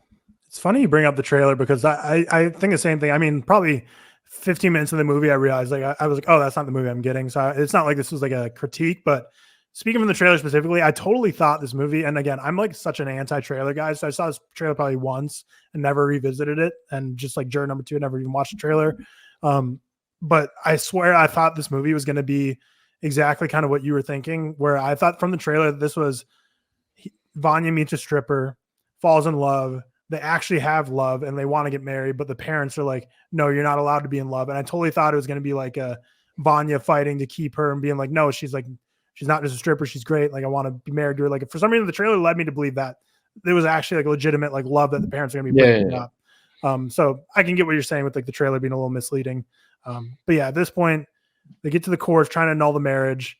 And again, just like a comedy of errors of like the people that are supposed to be these brute fixers that know everything are just kind of idiots because they realize that the marriage was in Vegas, so they can't get it annulled in New York City. So they pull all these strings, use all their mafia-esque connections to get in front of a judge first thing in the morning to get this marriage annulled, but it's in Vegas, so it's not even eligible to be done in New York, so they can't get it annulled before the parents arrive, who are at this point on their private jet on the way from Russia. And one thing I really liked about the difference between Garnick and Igor is it felt like Igor's a little newer on the job in the sense that he like just did his job and he had more compassion. But Garnick always was just like terrified. It seemed like he's like, I feel like Garnick before has fucked up and like gotten corrected by like either the family or someone like higher up and like gotten his like ass chewed out, whereas like Igor might maybe not have that happen because like even the home invasion scene, like Igor's a lot more calm, whereas Garnick he tells like freaking out like, bro, we got to get this shit done or things are not going to be good for us. But Igor is just way more calmer. So just I got the vibe that Garnick's been around the block a little bit longer and he knows that if he doesn't provide for the Zakharov family, they're gonna like nothing good happens. Igor just can't stand the nonsense and the immaturity. Honestly, he's just like he's immediately just like so over everything. Mm-hmm. Yeah, which is what makes him really fucking funny because like you said, he doesn't talk a lot. He rarely opens his mouth up until like maybe like the final like 20 minutes of the movie. But before then, he's just kind of like. It's very like Jim Halpert in The Office where he's just like sarcastically staring at the camera like, what the fuck is going on? Which does make him really fucking funny. Mm-hmm. But yeah, so they can't get the marriage annulled. At this point, the parents arrive from Russia. They found Vanya at the strip club. We kind of mentioned that, I believe, where she, with her like rival stripper, like they hate each other and he's getting a lap dance from her. By the way. Yeah, for real. And then they get in a fight and they leave the strip club, but they get Vanya back basically, and he's drunk. He ran away the whole time. Anora thought he was concocting some secret plan to get them out of the situation, but ultimately no, he just ran away like the little bitch he is. Gets drunk, goes back to the strip club, and the parents are arriving from Russia now, and this is kind of leads us into the final third of the movie where they have that conversation George is mentioning, where he's like, "You idiot, Anora! Like you thought you were anything to me, like." And also like you idiot thinking like I actually have any power in my life. Like it's whatever my parents say is going to go, which goes back to what I was alluding to in the first third, where it's like, she's kind of sold this dream of like, if you get married, then like, I don't have to go back to Russia and I'll keep having all this money and life will be good. It's like, in what world would that ever like actually happen? Yeah. And you get that reality crushed. And, he's kind of saying whatever he can to get her to agree to be with him because he enjoys having her as a companion. But yeah, the mom comes, she clearly wears the pants in that relationship and is like, we're getting this marriage annulled immediately. Get on this jet. We're going to Vegas. We're getting this canceled out. So then they travel to Vegas with Igor, with Garnick, with You forgot they Toros. tried to do it in New York as well, which obviously you Right, can't. but yeah. Oh yeah, that was Like, funny. it's like, what are we Yeah. doing? Yeah, but that's just like a thing. Like I guess, I mean, the whole night they were trying to find Vanya, so they wouldn't be able to be like, "Where did you get married, man?" And so then they'd be like, "Oh, Yeah, Vegas." They'd be like, true, "Oh true. shit." But also, who knows? Like, I don't know if I would fully know that you can't get a marriage license annulled unless you're in that original state. I guess that probably logically would have made sense. So yeah, I probably would have raised the question. But they get to Vegas, get it annulled. Anora expects Vanya to put up a lot more of a fight than he does. He really doesn't. He doesn't give a shit at this point. He's like, whatever, going back to Russia. See you later, America. Throws his mink coat to the attendants, like, you can keep this, have fun with it. And then basically the parents say, Igor, go take Anora back to Brooklyn to get her to pack her things and pay her $10,000 for her trouble is what Taurus's idea 10,000 was. is crazy. You need to give him more than that, by the way. Right, because like 10,000 was what she was getting on like the daily, basically. Yeah. But yeah, when she got, it's like a rude awakening for sure. But yeah, so Igor goes with her back to Brooklyn. And that kind of leads us up to the final sequence. Basically, they spend one last night together in the house. Then she packs up all her stuff and goes. And he then takes her home. And at this point, the whole Russian family's headed back to Russia. Probably never going to see Vanya again in America after everything he's done. And then it leads us up to that final sequence. So the final sequence definitely want to talk about. So anything leading up to the final car ride with Igor. And no, my main notes are going to be surrounding the final sequence. I think. But I think a lot of like interactions lead up to that. But then again, I'll probably just leave it until we're there. Yep. So then the final car ride, beautiful shots. They're in the snow, driving home to her Brooklyn house or apartment, townhome, whatever, to drop her off and exit this life. The harsh reality coming down that she was not going to be escaping this life of, just scraping by and being a rich Russian wife. She's now going to be back to the same grind as she was at the beginning of the movie. Now maybe with a little more money in her pocket. But the final car ride sequence, basically they get to the house and Igor has the ring that she had. So he gives it to her and basically says like, hey, don't tell anyone, but I took this, which is probably much more than the $10,000 she's given for the annulment of the marriage. Still like, not going to be enough to like live off of for the rest of your life, but a good chunk of change nonetheless. So he offers to give that to her. Then she gets very emotional about it. Then they basically start to hook up in the car as a result of it. Then she starts to break down in tears. And then that's pretty much where the movie ends. So a lot to unpack in this final sequence. Yeah, I think that, it's got to be a lot to unpack, but it's kind of obvious. I think that the sentiment is the fact that Igor is the first one to get like out of the scenario we've been in the past 24 hours, well, 40 hours, I guess, and treat her as human, basically, and actually show an act of kindness. And kind of her initial emotional response is sexual, because that's what she's kind of always, within her circle, within her job, that's the kind of transaction that's been in place. She's kind of almost removed that emotional connection, especially when it comes to sex, because people are just treated like shit, and the act of kindness always has to lead in something from off the back of her. And then we kind of get the breakdown scene, which really, really hit me in a way that they're kind of almost just two equals. They're both obviously pretty much, you can probably imagine, out of a job now and meet and really in the worst case scenario. And that small act of kindness that she receives from him. And there's kind of a few moments of that, even though he's not a perfect human as well, but it's just someone who's actually seen her as a human rather than just someone at the bottom of the shoe. Because if you look at like the way that the whole family was speaking to her, and even the way like her boss speaks to her at times and stuff like that, she really, really is in this life and really is stigmatized by everyone around her continuously. And this was the first person, I guess, that hasn't. That's kind of her initial response, because that's the way she's almost been nurtured to do. Like, if you imagine that, how old is she meant to be in this? 23, I think. 23. Like, if you have to imagine that she's probably been doing this a couple of years, whatever. Like, as she's aged, she's been nurtured in a way that she has to almost give something back, in a sexual sense, because of her job and because that's the way men have treated her. So yeah, that's kind of the way I saw it, and I thought it was a really, really good ending to it, and I think it was like a perfect ending in my opinion, anyway. Yeah, it's like you said, like the exchange of a monetary value in her mind is just so conditioned to then respond sexually. Same with just like anyone being nice to her. She's so used to just being treated as an object. It's funny, like this shots of it being like, oh, it looks like she's about to be kidnapped in an M. Night Shyamalan movie. Like I saw the stills on Twitter before seeing it, and then like the Split still. Yeah, it looked even more so in the movie. I was like, holy shit, this just feels so much like Split right now. Yeah, but, I see that. Yeah, the thing about the ending though is like that's where like I'm just so unsure about it, just because I feel like the movie starts to tackle the stigma of, between Igor and Anora. It's like the stigma of sex work and, I guess being a hitman or whatever, the fixer for that side of things, just and the stigma around how they're treated and viewed.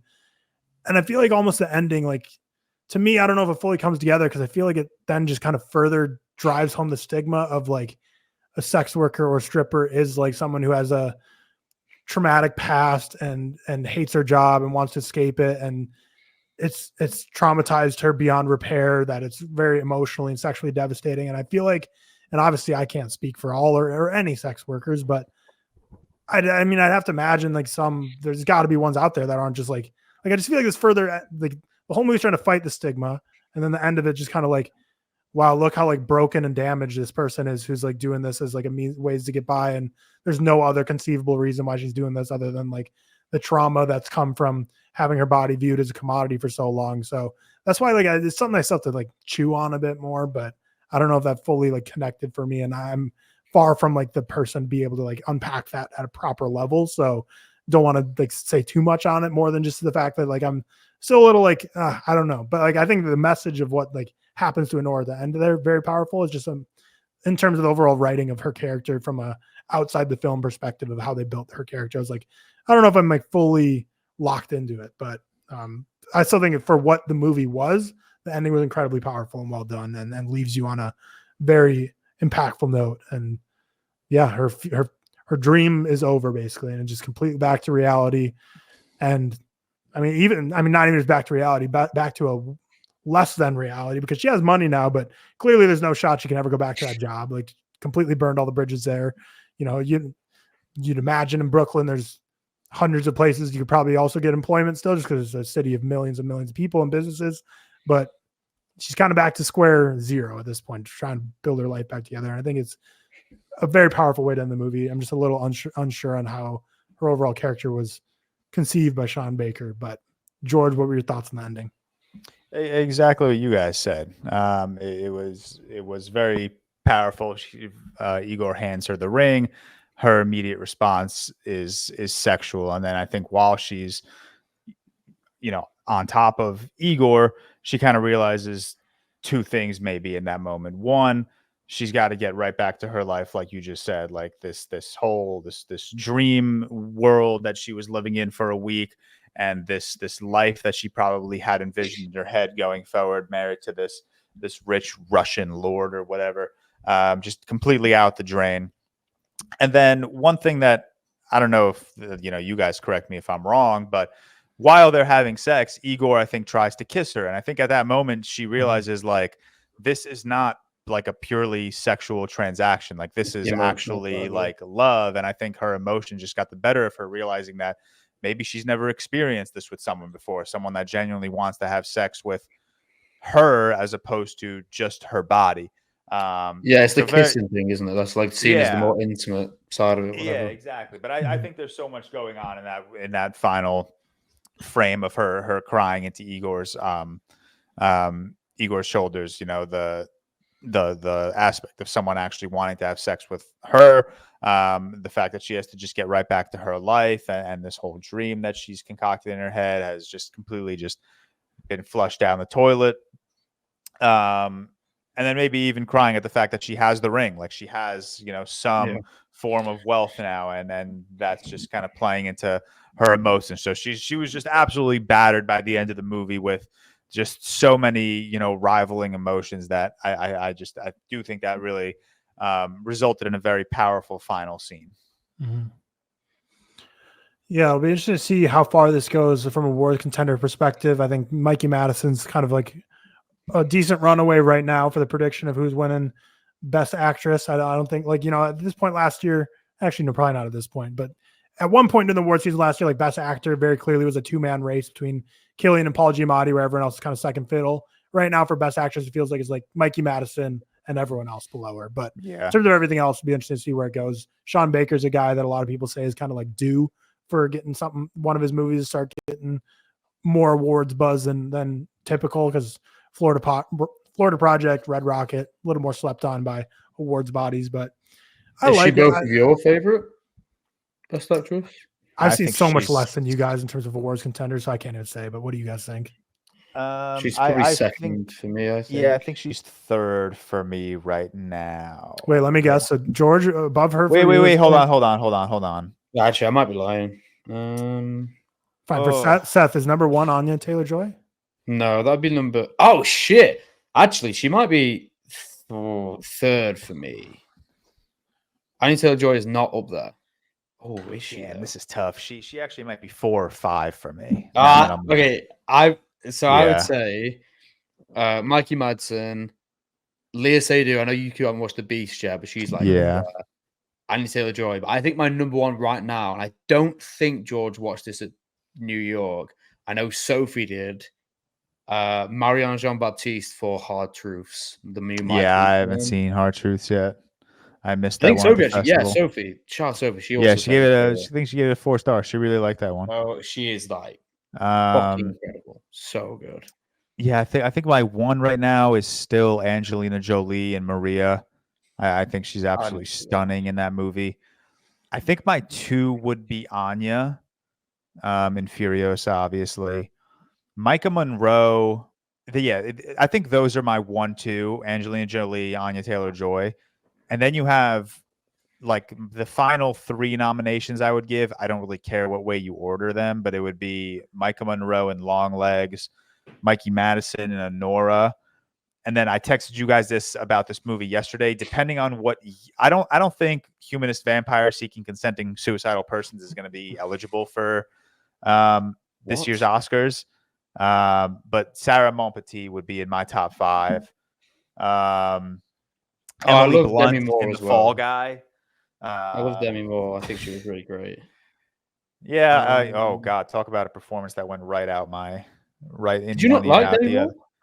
I mean, dude, I don't think any part of that movie deserves this aggressive praise it's getting. Respectfully, Hey, it's Demi Moore is really good, but I don't. I love think the she's substance. fine. But like, I would never put her in like the awards contender category.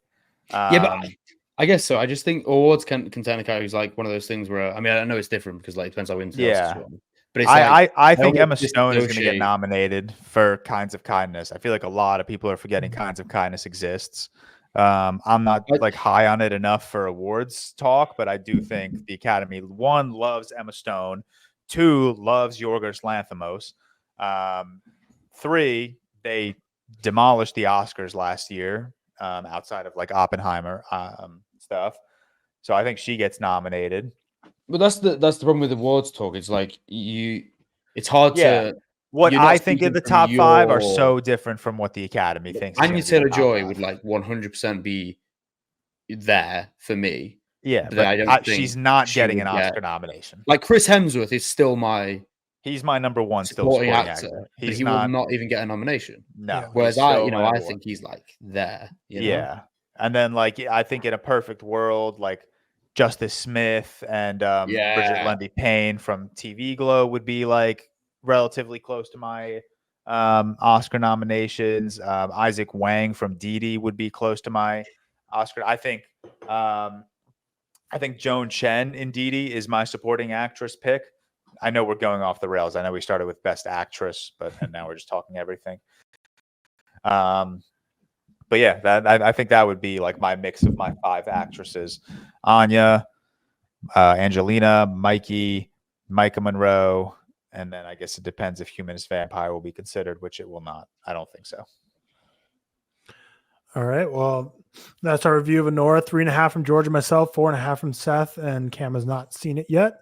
But yeah, we all, I would say, recommend it. I definitely need to rewatch this because even in our discussion, when we were talking about it, I was like, kind of want to move this down to a 3. And then there'd be other moments in our discussion where I'm like, kind of want to bump this back up to a 4. So I really am just so conflated. And again, I'm not talking about that from the aspect of like me caring about my letterbox ratings. It's more me just like verbalizing. There's moment like if I talk about it more, I'm like, I like this movie less. If we talk about it a little more, I'm like, I actually think that worked better for me than I'm remembering. So definitely gonna want to rewatch of Anora when it comes out on digital, probably like, a month and a half or 2 months or so. Or, Neon hit, send me that end of year, like for your consideration thing again with all the DVDs of all your movies from the year. And then Anora should be in there. So maybe I'll watch it then. But that's our review. Time to jump into to Conclave. George, I believe Seth has not seen it. George, Cam has. Let me read Cam's review quick since he's not here. Sorry, this is going to take a while. It's a long review. Cam's review is where'd it go? Wait, what? I'm reading Cam's review. Yeah. Okay. Here's Cam's review. Conclave, good. 82 out of 100. Okay. There we go. Got that out of the way. You got Cam's review done. I knew that's what he texted, but I didn't know like what the fuck you were about to read. No, yeah, that's Cameron's review right there. But that was so funny. Conclave, let's read the synopsis. Directed by Edward Berger, who everyone should know from All Quiet on the Western Front's remake from 2022 at this point. Yeah. What happens behind these walls will change everything. After the unexpected death of the Pope, Cardinal Lawrence is tasked with managing the covert and ancient ritual of electing a new one. Sequestered in the Vatican with the Catholic Church's most powerful leaders until the process is complete, Lawrence finds himself at the center of a conspiracy that could lead to his downfall. Ray Fiennes, lead actor. Movie all about the inner workings of the Catholic Church, which I was completely blind to in terms of I didn't know how any of this stuff went down. Never knew I feel like in our lifetime, anytime a pope dies, it's just like, oh, a new pope pops up. Cool. But I had no idea what the whole process of a conclave is with I was Googling this last night. I went in a deep side tangent after I got home from the movie of like just researching like cardinals and like how many cardinals are there? Where are they throughout the world? I believe 233 is the number I have. It's either 233 cardinals or that's how many cardinals are eligible to vote. Because they have a weird thing that once you turn 80, you can still be a cardinal, but you can't vote, which is kind of like weird. It's like, maybe American elections should take some from that. It's like, they're like, yeah, you can still be a cardinal, but your brain, you're like 82, man. We don't need you deciding our future. You're too old for this. But yeah, Edward Berger, I mentioned to you this before we started recording. The score just stuck in my head. Like Edward Berger, a big score guy. Just this is, I feel like if this should get nominated for best score. And you just mentioned that when we were talking to Nora, you're talking about, Yorgos Lanthimos being such an awards darling. I think Edward Berger, after All Quiet on the Western Front, is going to reach that territory. I think Conclave obviously is getting best actor nomination, but a lot of people are thinking Ray Fiennes is the Mikey Madison equivalent, where he's probably like the lock as of right now to win. But I think this will be getting screenplay. I think this will be getting score. I'm sure. I think Edward Berger's just like that guy to the Academy now, where he's just going to get all kinds of nominations. But let's get into our review. I mentioned Ray Fiennes, but it's got plenty of recognizable actors. You got John Lithgow, Stanley Tucci. Let's go ahead and get into this thing. What are your thoughts? I don't even think I've seen, you went to like an event for it last week and you mentioned your brief thoughts in the pod, but I don't really think I ever saw what your like rating is, but I think you dropped it. I know that. Yeah, not even like and I texted you guys yesterday. This isn't a negative drop. This was like, you texted us like the rundown of the episode and I saw Conclave there and immediately I was like, oh, that movie exists. Like I watched that movie and it's been like not even 2 weeks and it's kind of already just left my brain, which isn't a negative thing. It's just not necessarily a movie I'm like particularly like fascinated with or attracted to. The politics of the Catholic Church and obviously particularly the process of the conclave aren't something that's going to like necessarily leave a lasting impression on me. I did really like the movie though. I did very much enjoy my time with the movie. Like I said in my Letterboxd review, it's chess on a global scale. The movie opens immediately, like not even 5 minutes in, and you're looking at chess pieces, you're looking at chess boards. People are asking to like take the chess board. So it establishes this like game of strategy. All that symbolism went right over my head, but you're absolutely right. That's like the most like I feel so stupid for not. He was like, yeah, can I have this chessboard? And like he was always 8 moves ahead. God, I'm an idiot. Yeah. I mean, I can't even necessarily take like full praise for that one. I had read that in like Marta's review and I kind of had that same like, oh shit moment. But like either way, that is what I really do like about this movie. It's a game of strategy. There's lies, deception, manipulation. You're kind of like uncovering things about the Cardinals and their past lives that affect the voting count.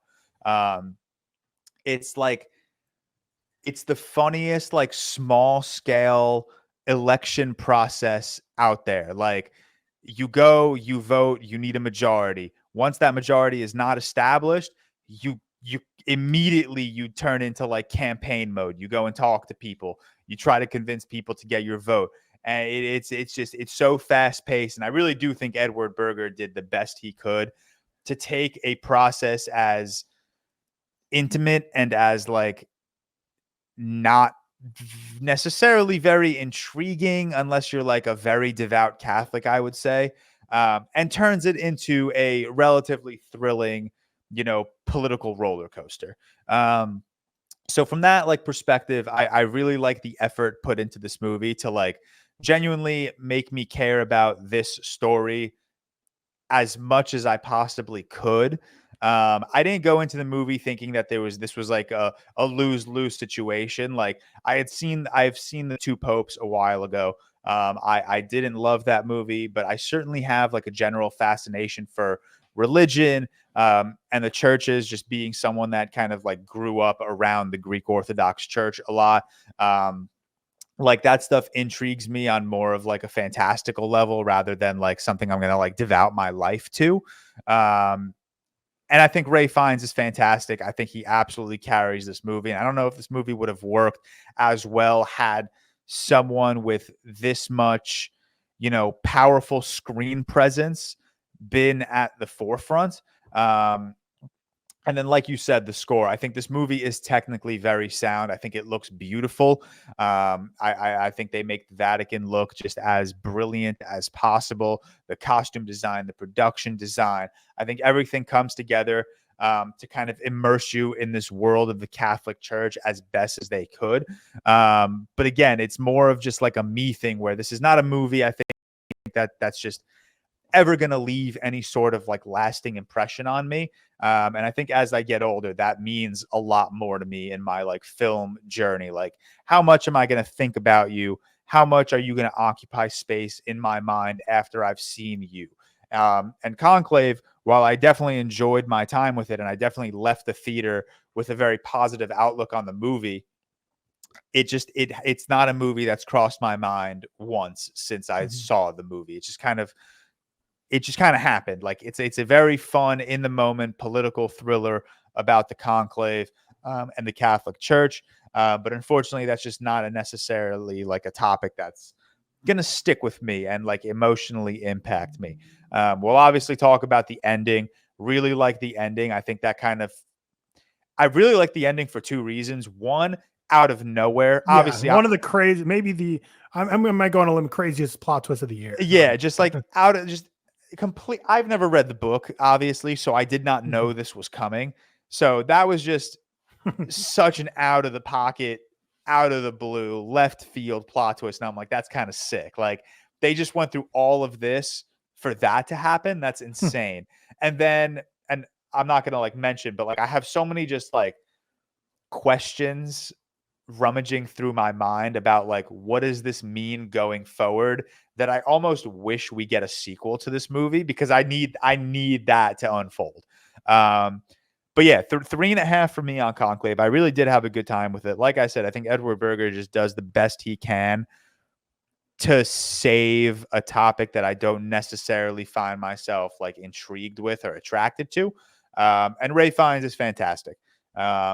So yeah, very positive on Conclave. Could be a little more positive. Turning out, I don't know about like your mutual list on Letterboxd, but this is turning out to be one of the more like polarizing films among my mutuals. I'm seeing 4.5s. I'm seeing 2.5s. I'm seeing 3s and 4s. It's kind of just like all over the place, more so than I had anticipated for Conclave. I thought this would just be like a straight 3.5 down the line kind of film. I did not expect all of these 4.5s to kind of pop up, but I'm happy people are loving this movie. I certainly enjoyed my time with it. But again, probably a movie I will never rewatch. Yeah, my mutuals, the average rating is 3.8. We have a 2.5 in there, but 4-star and 4.5 star are the most common reviews. So but it is kind of all over the place. So yeah, a bit of an odd one, because to me, a lot of sentiment. I agree with you. We'll get into spoilers for some of the more crazy moments, but just general thoughts. Very fine movie. I think Ralph Fiennes is great. I think he crushes his role. If he gets Best Actor nomination and Best Actor winning, I will not bat an eye, mainly because, one, I do think he is really good in this, even if I didn't love the movie, but also he's just one of my favorite actors, and one who I just feel like hasn't been given enough credit by the broader awards public ever. So I would be very more than happy to see him pick up a win, even though I might not be rooting for this movie. If he gets a win, I'll be more than happy. But the score is great in this. I think as tense as you can make this process, Edward Berger excels at. It's obviously not like an espionage spy thriller with like, I mean, we'll talk about more in spoilers. There are some stakes for sure in terms of life or death, but basically the process of electing a new pope and this entire process taking place inside of the Vatican, mostly inside of small rooms with people talking, makes it very, very tense. So he excels there.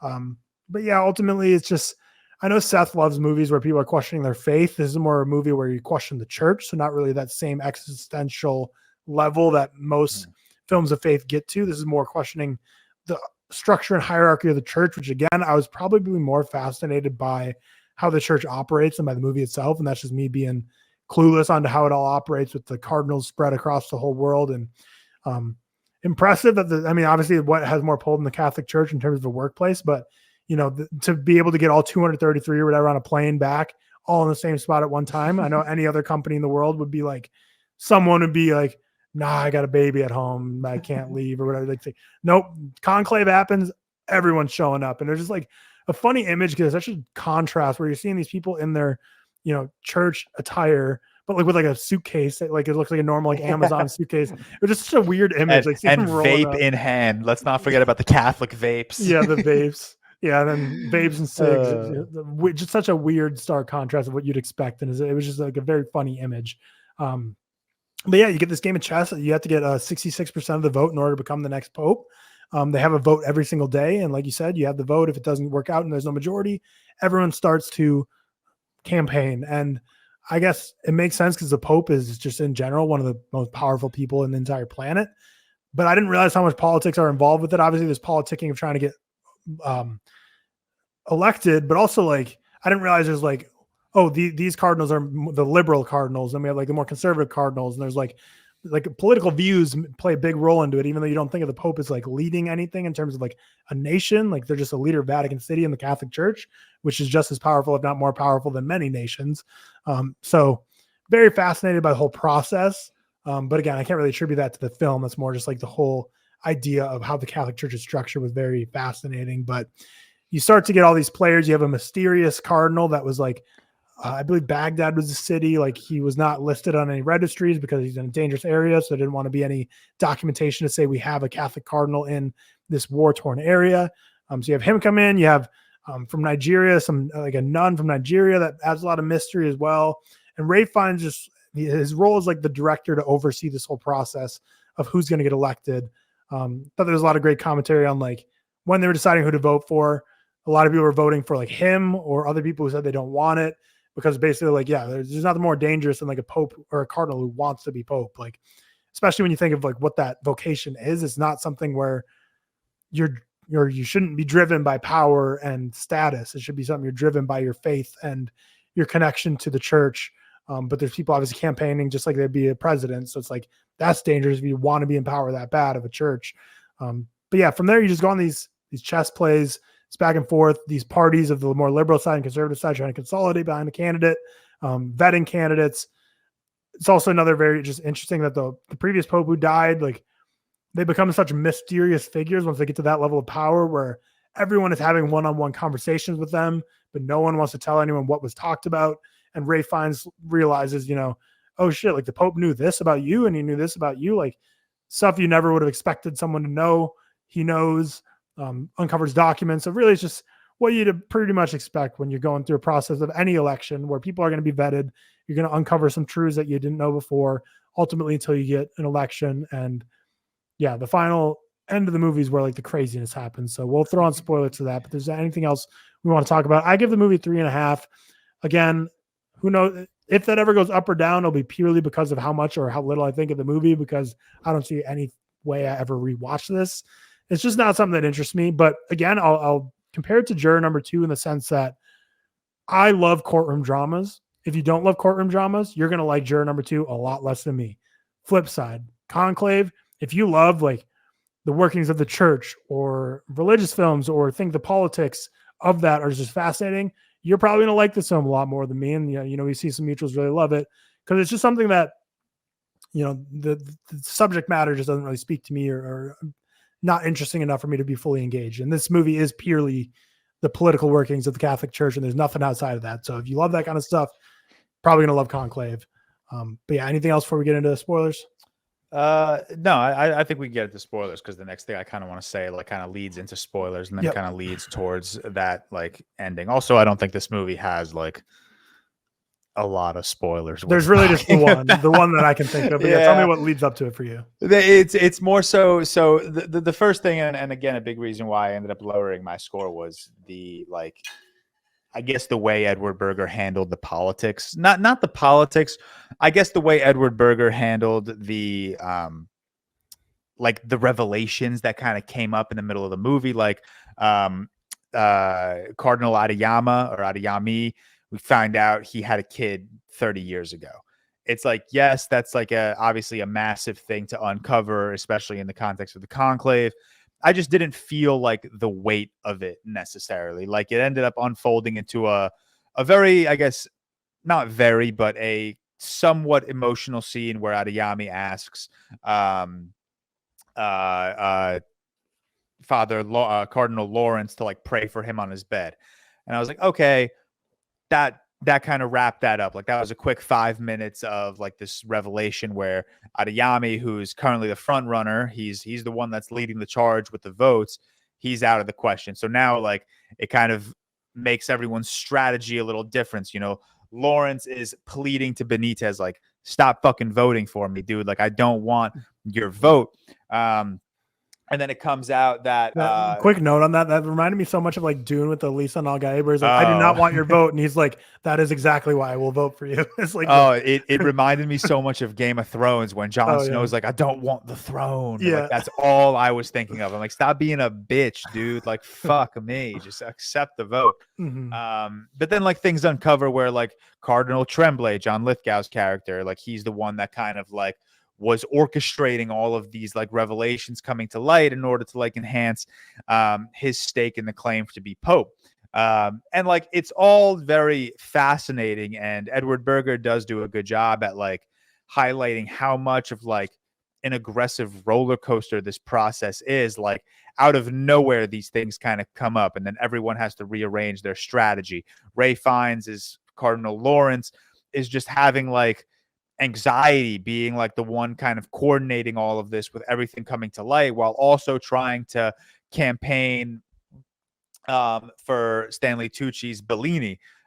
So like, it held my attention for the most part, but a lot of it was just kind of like, I don't want to say dead weight. It was just mostly like things I didn't necessarily, in the moment, they were like, okay, interesting. How is that going to like play out moving forward?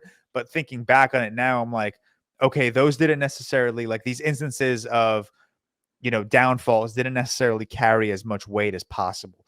And the thing that I was referring to earlier that would kind of lead to us talking about the ending is and trust me, I hate being like that guy that says like movies are so predictable. Once we were in that, dude, no, not the ending. I was gonna say no. Like, there's no shot. No, I did not predict that. But the entire movie, I'm like, is it me, or is it very obvious that Cardinal Benitez is about to be the Pope? Like, somehow something's gonna happen. This quiet, unknown guy comes from Baghdad or wherever he came from. I think I'm forgetting. You know, he's like the nice guy. He's not trying to like diminish anyone. He's not trying to like instill his campaign on anyone. He's continuously voting for Father Lawrence or Cardinal Lawrence just because he genuinely sees Cardinal Lawrence as a good person. And then once after that bomb went off in one of the voting days in the church, I was like, okay, like he's gonna like, someone's going to give a speech, and that's how it unfolded. Like, what's his name?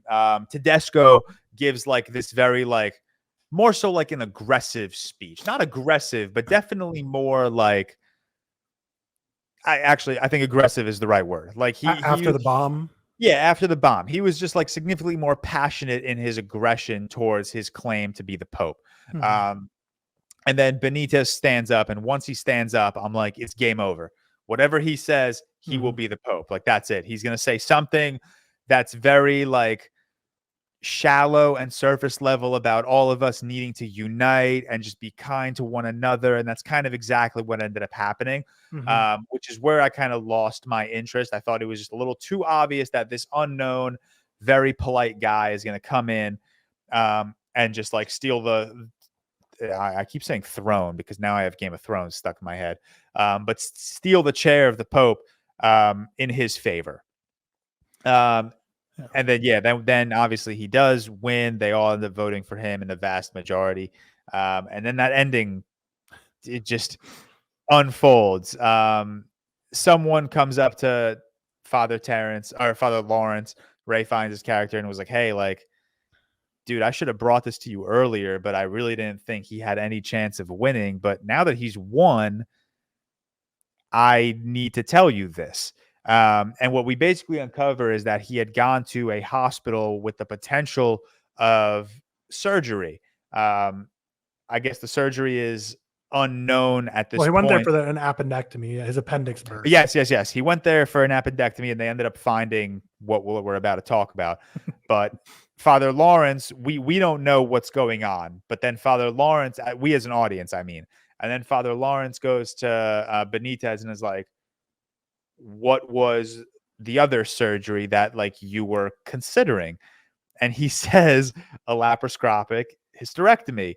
And I genuinely like, I didn't laugh, but like my jaw hit the floor. I was like, dude. My theater all like gasped. Yeah, I was like, what the fuck is about to unfold? And if you find out he's not a transgender, he's not a female that transitioned into a man. He is a incredibly small probability person of having male and female reproductive intersex is the term. Yeah, intersex is the term. And then after the movie, and this all went over my head completely. I was reading other people's reviews, and everyone was like, you know, this movie like kind of like sprinkles bits and pieces here and there that tell you that something's going on. Benitez is clean shaven, but never like he denies the razor. So he never needs a razor. Little things like that apparently are sprinkled throughout the movie that tell you that maybe he's not like entirely who he says he is.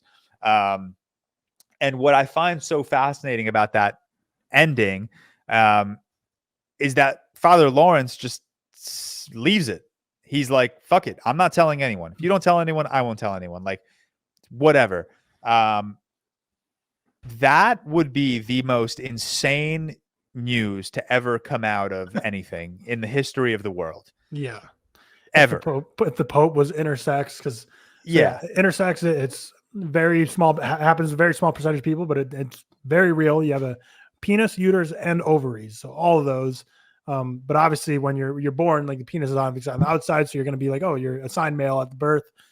No one really thinks anything else of it. But when he gets his appendix removed, they realize he has ovaries and full working uterus. And it's like, what the hell? Like he's intersex, which is just like, obviously, you know, I mean, with transgender and all that kind of stuff being so topical in the news, and especially more so nowadays, we all kind of know the vibe of what the Catholic Church would believe about those kind of people. For sure. Clearly, if this came out, and putting it bluntly, you'd be banished from the church probably immediately. Dude, he would be executed. Cardinal Lawrence would kill himself immediately.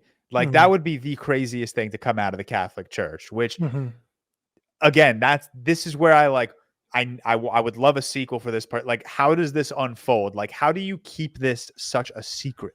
I mean, he didn't even know himself until he was like in his 30s or something. Yeah. True. But Lawrence finds out that like the other Pope did know, but he refused his resignation. Yep. And basically like that's one reason where I feel like Lawrence is like, well, if he was cool with it, so am I. But I think the big thing was like Lawrence about like a third of the way in the movie, you realize first he mentioned he was questioning his faith even before any of the conclave started, but he'd been questioning his faith. He wanted to step away from his role into a more minor role, not even in the cardinal. I think he just wanted to escape like Vatican City. He wanted to leave Rome. And then also just like as this process went on, he was so beaten down by it. He's like, this is so much power and weight on me. I want to be done with it. So pretty much the election happened.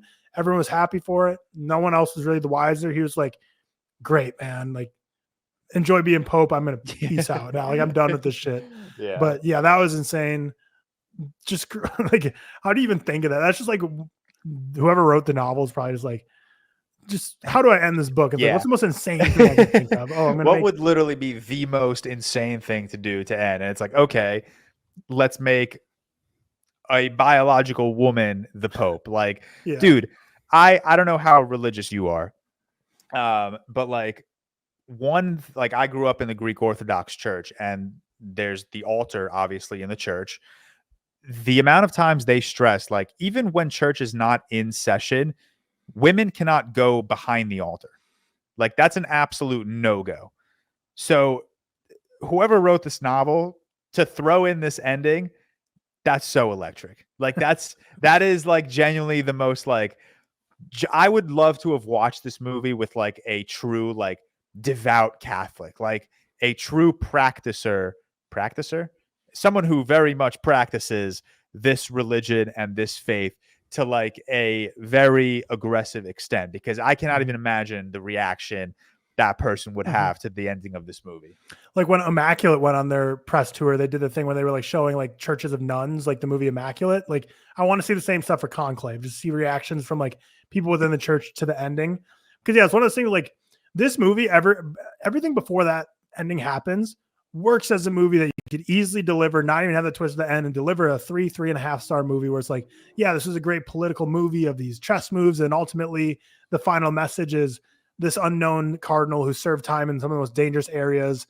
The church gets bombed, and the immediate reaction from the more extreme cardinals is, we must end Islamism, we must become violent and fight back, and someone standing up and saying, no, we must love each other. That's what we've been taught. And then he wins popehood. Movie ends there. That's still a movie that'd be very passable and like a fine movie that I'd watch and be like, okay, yeah, I didn't love it, but fine movie, and I'm sure other people would love it. And then just he's like, whoever wrote the book's like, all right, done with my novel. And he's like, but imagine, and then he's like, let's just add one more chapter. He's like, imagine the dude they elected to actually a woman and how much craziness that would cause. Just like the funniest troll ever. It's not a movie that I really cared for the whole time, but it might be the craziest plot twist of the decade at this point, just because the collective jaw drop in my theater and gasps from everyone was so there were crazy. It was like so chuckles. Out of left field. Yeah, there were so many chuckles in my theater, so many like, oh, ha ha ha ha. It's so funny.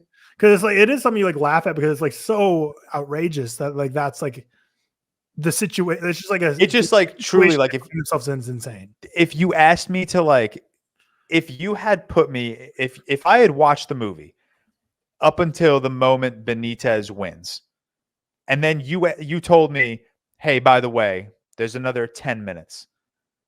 Tell me what happens. I would have given you a million different endings, and not one of them would be Benitez is a female. Right. Yeah. I bet they'd probably go outside and like the whole crowd cheers them on, which does happen at the very end. But yeah, just insane way to end it. And like you said, yeah, it is interesting. They do kind of litter stuff with like a little shaving thing. And like when he first shows up, Lawrence's reaction is like, oh, he's not on the registry, must be an imposter. Or like whoever the Stanley Tucci, I think his character is like, must be an imposter. So there's all these kind of like nods and hints and clues, but just wild. And just I loved all the set design. I think production design could be another one where this takes home a nomination. Just like the whole, like the hoteling areas that they're all in, just such a cool workings of everything there. Yeah, agree. Wild movie. It's just the final twist alone is insane. But yeah, again, just nothing I'm going to really ever revisit. But yeah, I'll leave it at that. 3.5 star around there for me. For 3.5 for now. Probably gonna give it like 2 weeks and it'll be down to a 3. Is that what happened to you? Did you go from 3.5 to 3? I went from a 4 to a 3.5. 4 to 3.5. All right, give George a couple weeks and it'll drop down to 3. So that's our review. That's our review of Conclave. Ray Fiennes, you'll be hearing his name a lot. Deservingly so. What a great career. starting to get up there in age, which is sad. Hopefully he continues cranking out bangers, but he's still absolutely got his fastball. So great performance. But yeah, now we'll get into trailers and movie news. I'll go ahead and text Seth. Oh, you already did. Come back. Yeah, Seth. I just texted him to come back. Come back, Seth. Trailers and movie news. So we got the first trailer for Luca Guadagnino's Queer. We already talked about this a bit earlier. It's coming in theaters November 27th. Mid. George, what did you think of the trailer? I mean, I thought the trailer's fine. Like, I certainly didn't dislike the trailer. I will say, Sophie watched the movie at New York Film Festival. The following day, I asked her how it was. She wasn't very high on it either, but she says you definitely should not watch this movie because apparently it just I guess she just said it leans so into like the psychedelic vibes, I guess, or like the whatever any synonym of psychedelic. Fever Dream. Sure. Yeah, been saying that all episode. Fever Dream. But no, that trailer I liked. I like the trailer. I like Daniel Craig. Drew Starkey is fine, I guess. He's a piece of shit in Outer Banks. I was thinking Stranger Things for some reason. But yeah, the trailer is not the film. No, No. But like for the better or for my worse. I'm gonna assume for my worse. Appreciate your answer. Maybe. Yeah, it's different. It's different. Listen, I'm gonna watch it and I'm gonna try to not shit on it. Fuck you. Fuck you. I'll watch it. Don't worry. I think you're ready to hide in the challenges. Anyway, so there's that. That's not difficult, a low bar man. for no, but I George. definitely think. But I That's definitely such think a low bar to begin with. I think it will be more in the. I think it will be in the positive at least, maybe like a 3. I hope I am. I can't take another Luca Guadagnino hate discourse on Twitter. I can't with this one as well because this one, especially this movie. Well, I'm very excited. I don't even know what Tyler's going to think of it either. To be fair, it's a bit up in the air right now. I'm not sure. I'll be really interested to know. Tyler's a Luca stan. I'm probably the biggest Luca stan on the pod. I think this is his least accessible film he's ever made. Yeah, that's not a good thing for me because I already think he's a bad filmmaker. Yeah, George will hate it. I'll probably love it. And Cam, George will hate it. I will love it. Cam will be the curveball. We have no clue. I never thought he would have loved the Challengers, but yeah, I think Cam will like it. But here's what I'll say, and this is the conversation I had with people at the film festival who liked it but didn't like it nearly as much as me. For example, the final act is very. It turns a new leaf. Let's say it's very much a really different version of what we've seen previously. It's bold. It's probably contains, I think, the boldest act of any film, Luca film in his career. Okay. Discounting like his earlier shit ones. Melissa P. Melissa P. Yeah. Chill on the Luca glazing right now. I'm obviously very excited for it. We also got a trailer for Steven Soderbergh's Presence, a horror movie shot from the perspective of a supernatural entity in theaters on January 24th. I didn't see the news of this trailer about being from the perspective of a supernatural entity until I prepped for the pod, but I saw the trailer before one of the 3 movies, maybe multiple. I saw the trailer basically yesterday in theaters the first time, and I was like, oh, this is shot really oddly. Like, I was like, wonder why they're doing this kind of cinematography. And then I saw this, like, oh, okay. This all makes sense. I was like, it's so weird the way this movie's shot and like the way this trailer is put together. And then I'm like, oh, it's from the perspective of a supernatural entity in a violent nature and its consequences. Apparently, what do we think? This is very similar to what I just said and what we said with Anora. I saw some people who've seen it say the trailer's nothing like the movie. Yeah, I've seen that a lot too. That's interesting. It does look really interesting though. Really, some of like the buzzwords headlines in the trailer saying like scariest movie of the year, which obviously every horror movie uses shit like that, but I don't think that's the vibes. Yeah. From what I've heard. I don't think that's the vibes. It's pulling in a violent nature and its consequences for the plot, long legs and its consequences for calling it the scariest movie of all time and then not being scary. But yeah, interesting premise. I won't be seeing it. Let's not beat around the bush. Let's not throw any fibs up there. Let's not mislead the shareholders. I'm not seeing this movie. Cameron won't be either. So let's just get that straight right away. But it's coming out in January, and we all know what January means, Presence and The Monkey probably going to be both pretty mid, pretty ass. We'll see. What's the monkey? Oh, is that the Osgood Perkins one? Yeah. Chill. But Mickey 17 will be banging. That's January, right? The monkey's gonna yeah. bang. The monkey's gonna bang. Every time Riley sees a trailer for Mickey 17, she says it's her favorite movie of all time.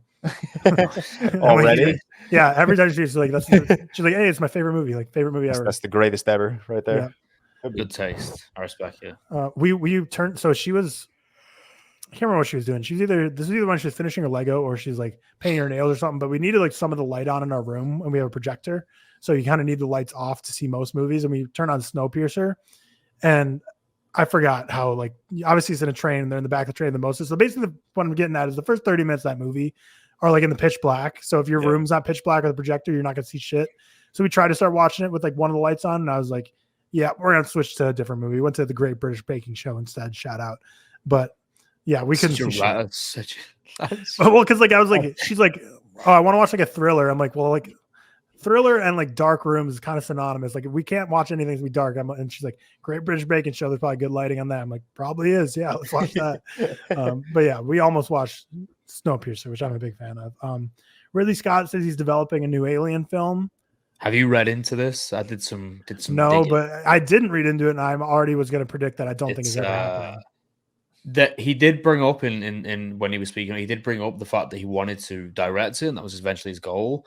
But he also spoke about producing work. I think it's going to be a Romulus sequel, a production, and he's just going to be a producer on it. Yeah, was he a producer on Romulus? Yeah. Okay. Yeah. I think it will be production on that. Best case scenario is it's the conclusion of the David trilogy. That would make me so. Yeah, I don't think that's going to happen, but I think that's everyone's hope and expectation. Ridley's old now as well, so he needs. Yeah, and he's talking Gladiator 3. He's talking Napoleon 2. The Dynamite comes. Yeah, like, I don't know. He's talking everything. The thing is, getting funding for the conclusion of that trilogy is different than getting funding for Alien Romulus 2.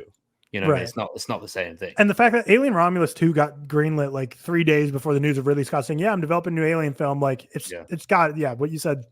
It has to be the same thing. Like I think it's just developing. I feel like he would change his words if he wasn't saying developing and he's saying. Yeah, I mean, if Ridley got greenlit to do the conclusion to the trilogy, he'd be. I mean, we'd know surely. I mean, we'd know something at least. Yeah. I think it's going to be a production on Romulus 2.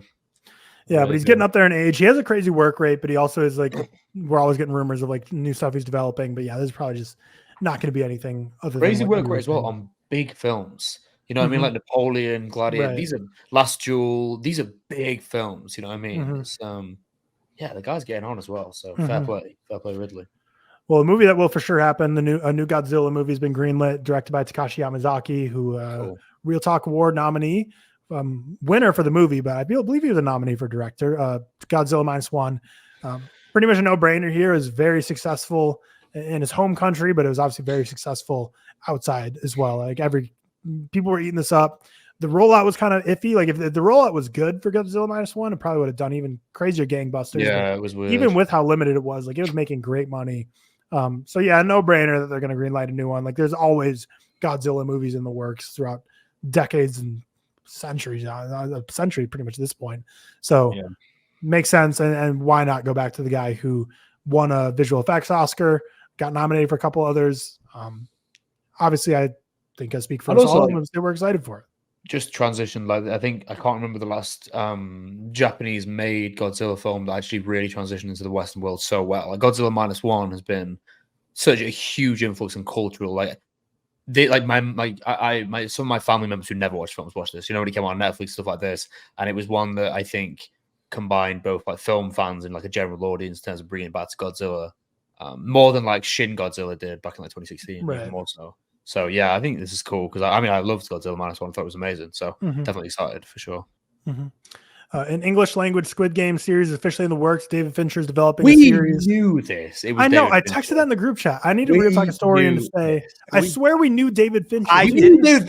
David Fincher. We knew he was attached. I didn't know that. I didn't know the David Fincher part, but we definitely talked about the English language Squid Game sequel. We definitely did that, but I swear. I know for a fact. I remember then went into a discussion about David Fincher as being like Netflix's like servant at this point. 100%. But I'm trying to find it. Yeah, either Seth or ReelTok David Historian Fincher podcast. is developing his English language Squid Game remake. This was in June.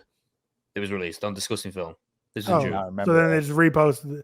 Maybe it was. Yeah, I think we talked about it probably back in June and said it was like being discussed, and now I guess it's official. But whatever, David Fincher, have fun. But everyone came to the defense of him, saying basically like every other project he's had that becomes one of his biggest and most loved, or like stuff that when it was announced, people were like, "Oh, weird." Like, I mean, Social Network, obviously a big one, where people were like about the founding of Facebook, really, but ends up being one of the greatest films ever.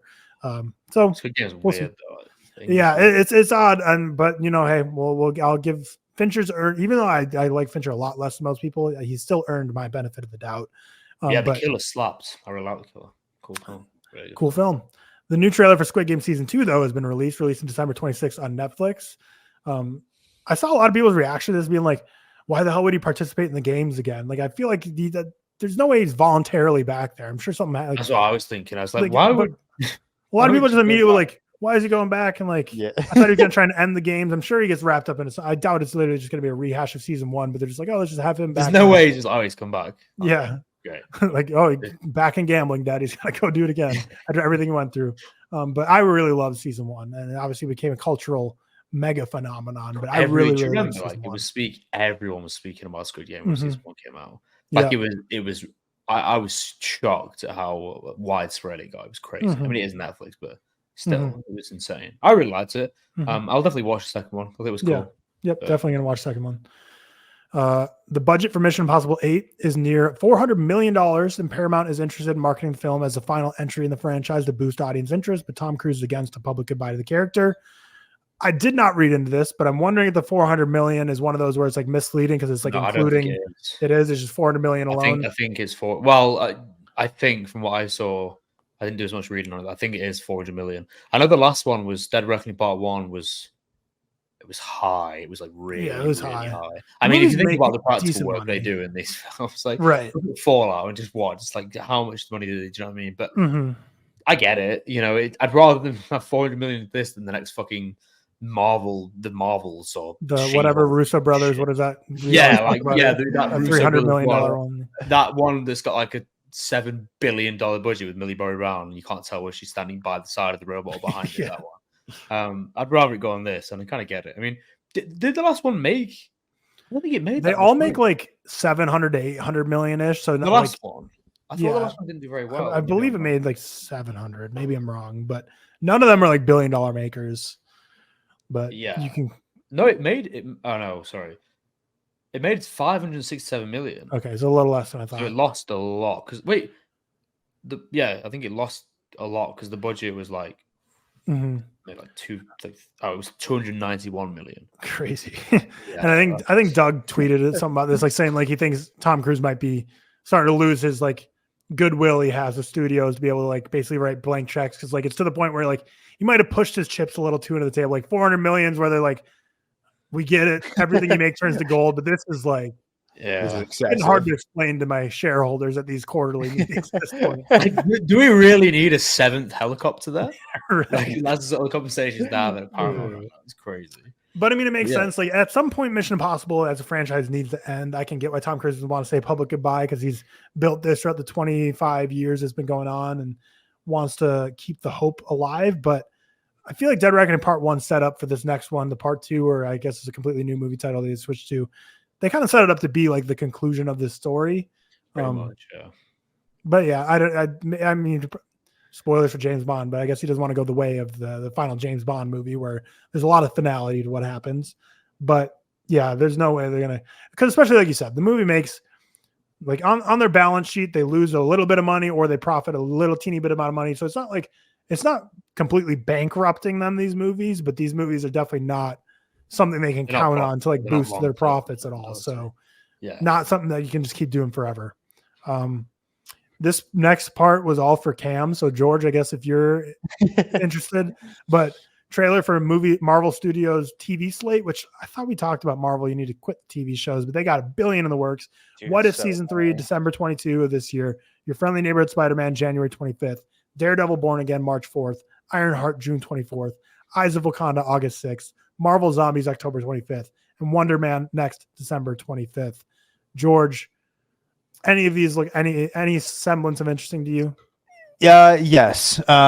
What if I'm higher on than most? I really like the concept of the first 2 seasons. Every episode is its own different, like, what if this happened instead of that? And it's animated and it's kind of just like a Walmart Love, Death, and Robots for me, where like I love the style of animation. I love these one-off stories. And I think it just adds like a fun level of intrigue to do it within the MCU. Because like they're fun. Like one of them is like, what if T'Challa was Star-Lord instead of Black Panther? And I think these things are just like fun to explore. Your Friendly Neighborhood Spider-Man, we got like a very quick teaser of this week. I mean, Spider-Man, it's hard not to be excited for anything Spider-Man. The teaser didn't necessarily sell me. But again, it's Spider-Man. I'm excited.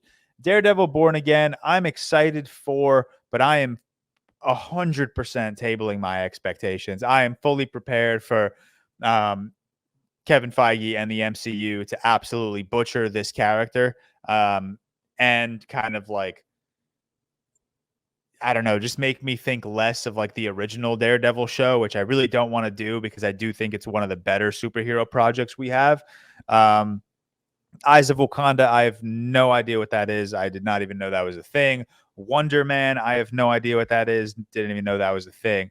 Marvel Zombies, I am kind of excited for. The only reason I'm excited for is because there was a What If episode that incorporates Marvel Zombies, and I do think that's one of the better What If episodes. So I'm excited to see where they take the actual like entirety of that project.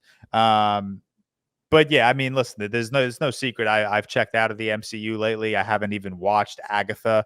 I've heard actually really good things. I don't believe any of it. I don't care what anyone says. Valid. I don't believe. Every time I open TikTok, it's either a Sammy video, they cannot keep getting away with this, or an Alex Coleman video. What was that? That ending was crazy. Or a Cam Walsh video. They're kind of cooking. They're kind of cooking here. And it's so, or a Mark Briggs video. What in the hell was that? Like, I don't buy it. I don't believe it. It's all clickbait. I don't buy it for a second. I will watch it though. I did say there are storylines within Marvel continuity that incorporate Lady Death that I very much love. I don't think they're going to go those directions. One of my favorites being there's a storyline where Deadpool is in love with Lady Death. Thanos is in love with Lady Death. So I think that dynamic is really fun to like go back and forth with. But they're never going to explore that in live action.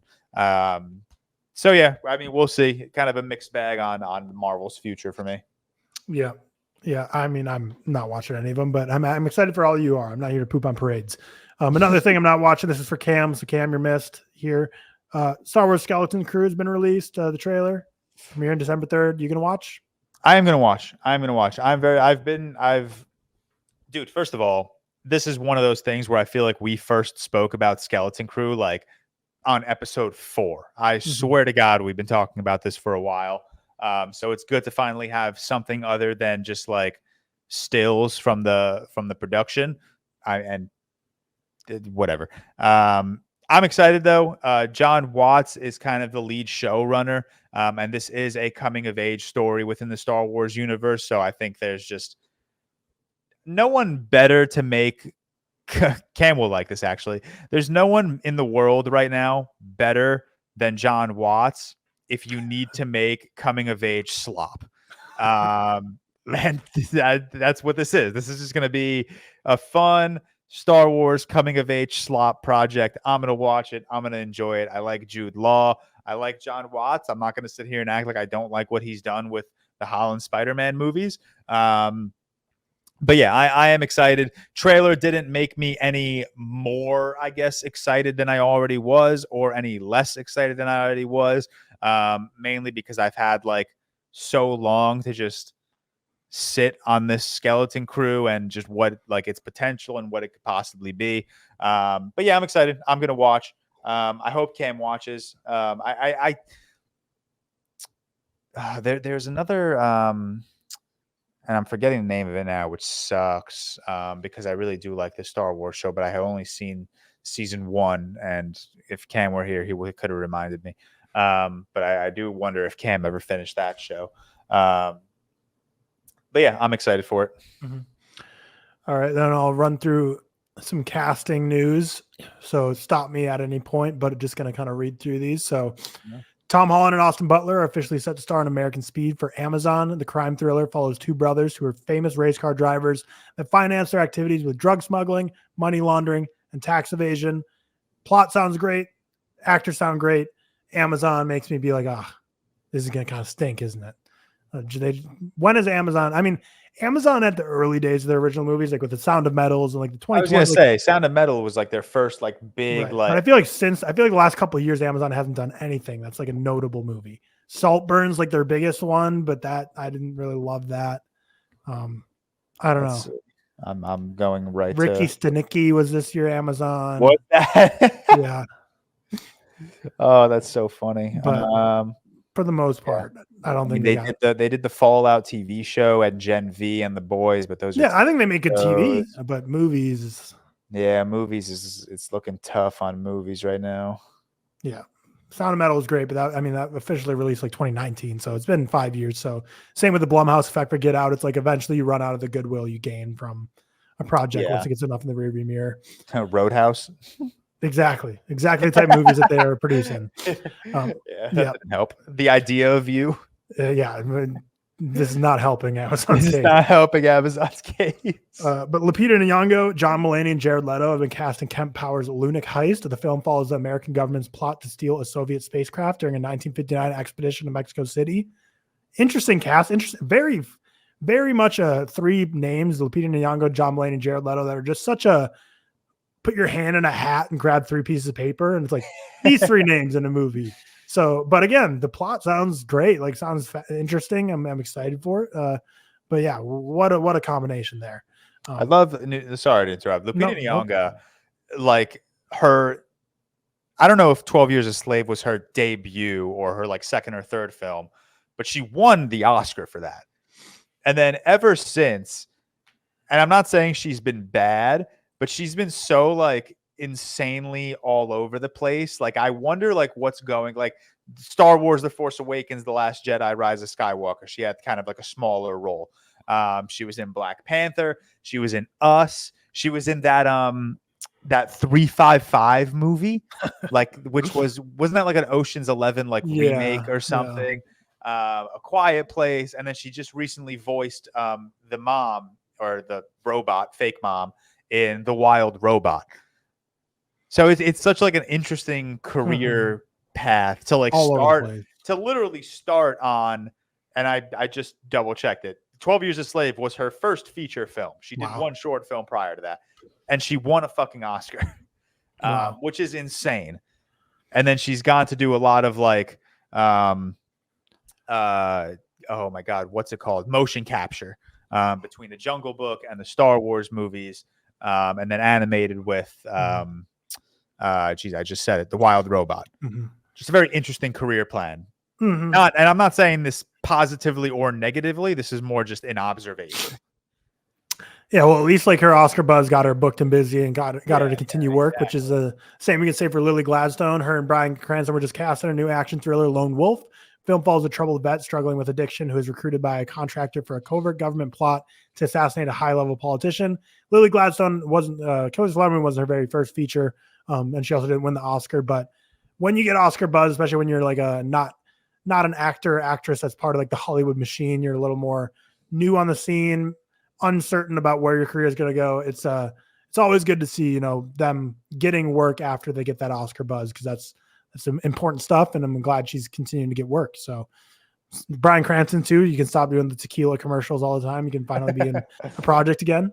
But Edgar Wright's Running Man continues building to their cast. William H. Macy is joining Glenn Powell, Josh Brolin, Katie O'Brien, Lee Pace, Michael Cera, and Amelia Jones. Edgar Wright kind of always, ever since, Scott Pilgrim, I'm thinking of Baby Driver, he always can get a great ensemble cast. Yeah. And this one's another all-timer that he's building together right now. So should be great. I haven't seen the original Running Man. We'll definitely have to make sure I have to see it before watching the remake. Did you see the first look at Billy Zane as Marlon Brando for the Marlon Dude, Brando biopic? I genuinely thought someone just posted a picture of Marlon. I know, that's the most accurate looking I've ever seen. The most insane thing I've ever seen. But also, hold on, I need to find a picture. I had seen a picture of Billy Zane, like just who he is, when they had initially cast him. Mm-hmm. And the first thought running through my head is like, this is crazy. Like, he looks normally like Marlon Brando in Apocalypse Now. Mm-hmm. Like, that's the vibe he gave off. Like, this man just is Marlon Brando. Mm-hmm. It's insane. Kind of yeah, because Billy Zane, obviously I know him from Titanic first and foremost as being like the bad guy, but kind of a big career fumble for him to not be like a Leonardo DiCaprio level actor if you look identical to Marlon Brando. Yeah. And you can't funnel that into being like an A-list actor, because he's been in stuff throughout the decades, but he's not a household name. But yeah, the resemblance is uncanny. And then like if someone replied to that tweet with like a bunch of different set photos of him, and it's like insane. Like you could probably slip half of those photos actually be Marlon Brando, and I would never guess. Like the resemblance is insane, especially when you see stuff like Timothy Chalamet as Bob Dylan or Jeremy Allen White as Bruce Springsteen. Like nothing against them, I love both those actors, but it's like it is, and looking exactly like someone in a biopic is not a requisite at all for playing them. Like but it's just funny because there's so many people nowadays. What I'm getting at is just looks like it's like, oh, just change their outfit. It's like now they are that person. It's like, I guess like if you squint your eyes, you'd be like, yeah, I see the resemblance. But Billy Zane is Marlon Brando's. Billy Zane is Greek. Oh, there you go. Shout out. Yeah. Shout out Stefanos Tsitsipas losing to Zverev yesterday. SMH. Zverev beat Rune 2-1. Yeah, he did. I just saw that. Thank fucking God. Fuck Holger Rune. Mm-hmm. Put that in the rundown. And Kachanov and Humbert is so boring that I'm not even going to tune in. That'd be the worst Masters semifinal we've seen in forever since like Jack Sock took out some bum in 2017. Final bit of news: Skinamarink director Kyle Albert Ball is set to direct a new horror film, The Land of Nod, for A24. And I threw that in there because you keep saying that you want to rewatch Skinamarink, yet you're still publicly trashing Kyle Albert Ball. Yeah, I'm not going to stop. I don't like the movie. I think the movie stinks. I quote tweeted this news, and I said like massive news for boring people. And it's like, that's exactly like, oh, sorry, I didn't like staring at furniture. Like maybe I didn't have as intense a fear of the dark as some people did as a child, but I don't know. This movie just did not land for me at all. So until I rewatch it, I'm going to continue shitting on it. And if I rewatch and I still don't like it, I will still shit on it. You're such a silly goose, man. Because like for me, I don't like Skinamarink. Have nothing against Kyle Edward Ball. I don't like Agrodrift. Oh, I have nothing against Kyle Edward Ball. I don't like Agrodrift, but I do kind of have stuff against Harmony Korine. Like I think I kind of hate you for making that, to be honest. But Kyle Edward Ball, I don't hate you for making Skinamarink. No, I don't hate Kyle Edward Ball. I'm just saying, like, don't make a movie like Skinamarink again. Well, that'll do it for our episode today. Hope you enjoyed. Shout out to our executive producers, Stefan Johnson and the new Devin Willett. Shout out Devin. And thank you to all our patrons for making this happen each and every week. This week ahead on Real Talk Thursday will be a draft of the hardest, most difficult horror movies to survive. So an opposite of last week's Real Quick. And then on Friday, we are reviewing When Harry Met Sally. So stay tuned for that. We will see you all on Thursday with that Real Quick. Otherwise, next week for Real Talk episode 114, which Heretic is like the only big thing coming out next week, the new A24 horror film. But other than that, not a whole lot. So comment down below what bonus episode type stuff or what you want to see us talk about, any end of the year stuff you want to start doing. But Heretic is an A24 horror film that like I just don't see us talking about for a whole lot of time. So we need some more content for next week. So let us know. But with that, peace out.